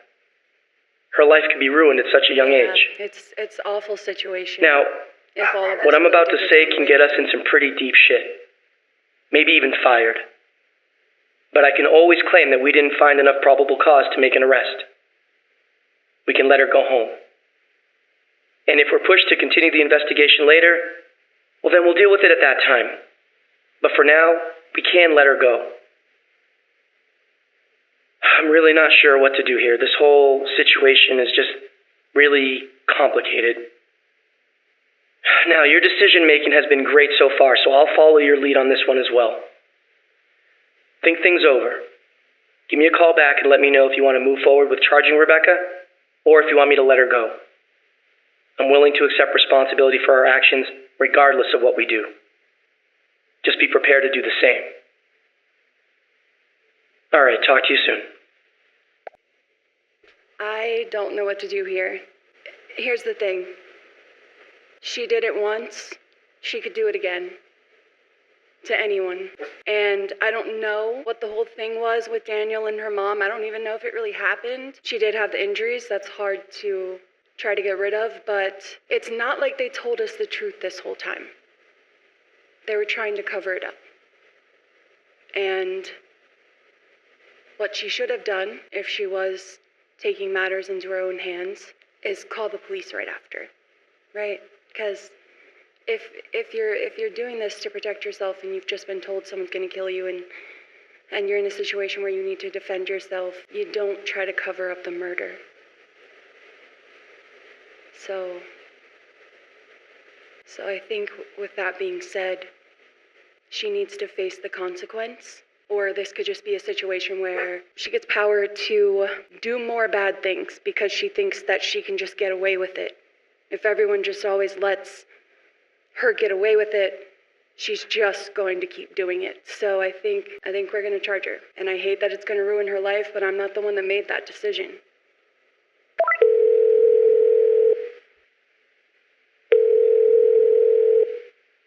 Hey. Okay, let's charge Rebecca. I'm with you.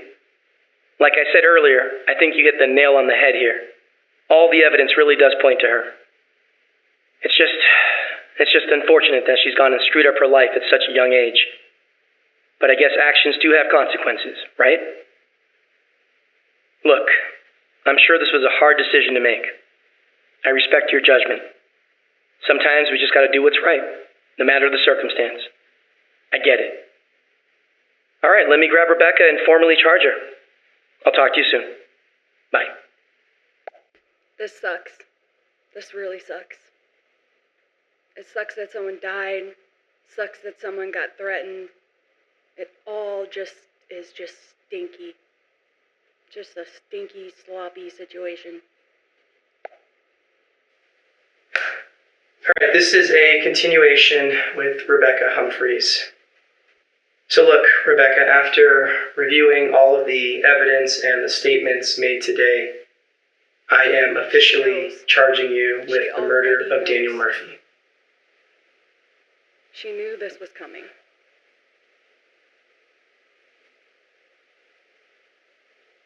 Rebecca, did you hear what I just said to you? She knew. Yeah, I heard you. Yeah.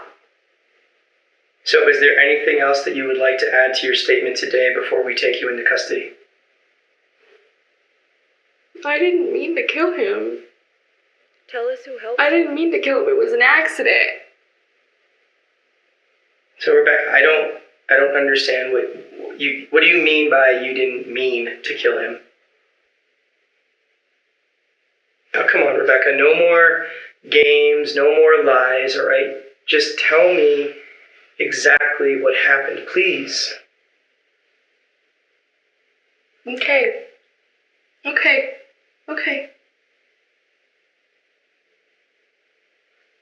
Me and my dad were driving back to his house the night that Daniel threatened to kill me and my mom.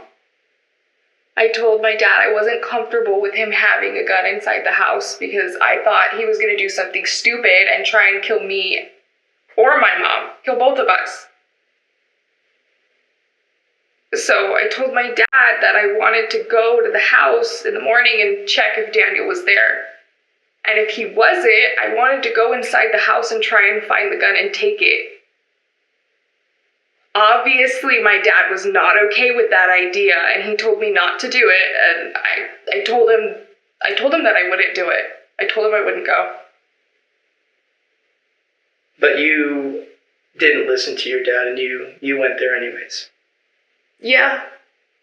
I went back the next morning, kind of early, I think it was between 8:30 and 9. I was just checking to see if he was there. And when I checked, his car wasn't in the driveway like it usually was. So I thought, okay, this is the perfect opportunity. And I didn't want to be seen on the front security camera. So I went through the back. Like I said, I thought he wasn't home, but to my surprise, he was. He was passed out on the living room couch. There was alcohol everywhere. But the gun was sitting right there on the coffee table. So I went to grab the gun. And when I grabbed the gun, that's when he woke up. And it happened, everything happened really fast. He got up, he charged at me, he was grabbing me, he was trying to grab the gun. And somehow we just ended up in the bedroom. And we struggled for a few seconds, and the gun went off. And he dropped, and he stopped moving. And that was it. That's what happened. And then you placed the gun in his hand to try and pass it off as a suicide. Is that right? Yeah, that's what I did. I tried to make it look that way. And I'm assuming that you wiped down the gun to remove the fingerprints. Is that correct? Yeah. I used my shirt the best that I could. And before that, I tried to put things back that had fallen during our struggle because I didn't want it to look like anybody else was in the house that day.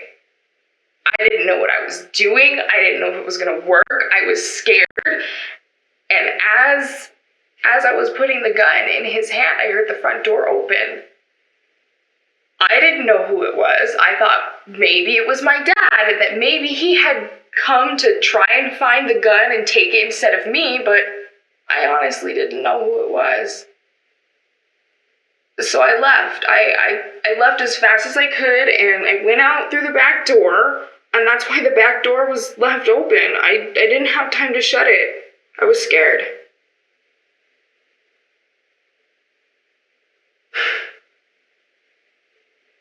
So did you tell your parents about all this? No, I haven't told anybody. You're the only person who knows, and The lies. it was an accident. It was a genuine mistake. I didn't mean to do any of this. I didn't mean to shoot him.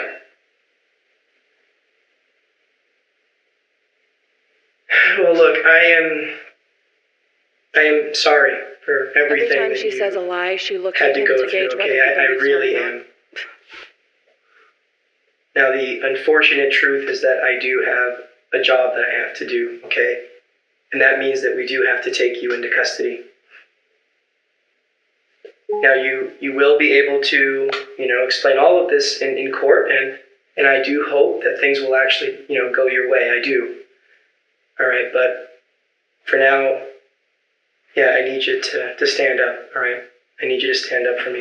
Okay, I need you to turn around. Okay, I need you to put your hands directly behind your back. All right, you stay just like that, Rebecca.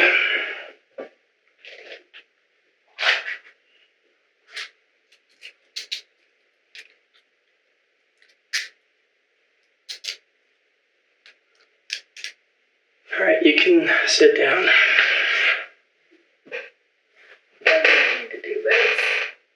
I didn't mean to do this. I'm sorry. It was an accident, and you have to believe me when I say that. I know. Now, I am going to go get some officers, okay? And they will be able to escort you out of here properly, all right? All right.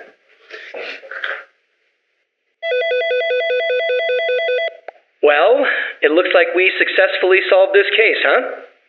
Great job. All your hard work today really paid off. But wow, if she was telling the truth just now, then what happened to her is pretty screwed up, and sadly something she's going to have to live with for the rest of her life. But again, that's if she was actually telling the truth. Was it self-defense? I have no idea. The only person that knows that for sure is Rebecca herself. But what we do know is that she is the one that pulled the trigger that killed Daniel Murphy. The rest is up to the courts to decide. Again, great job. Thank you. All right. Until next time, my friend. I'll talk to you later. Bye. 4 out of 6, not bad. I got 2 wrong. Wow, that was a really good game. I really enjoyed it. I love detective games and just trying to fit pieces together. Thank you all y'all so much for hanging out with me and watching and, yeah, just solving the case with me. I think we did really good.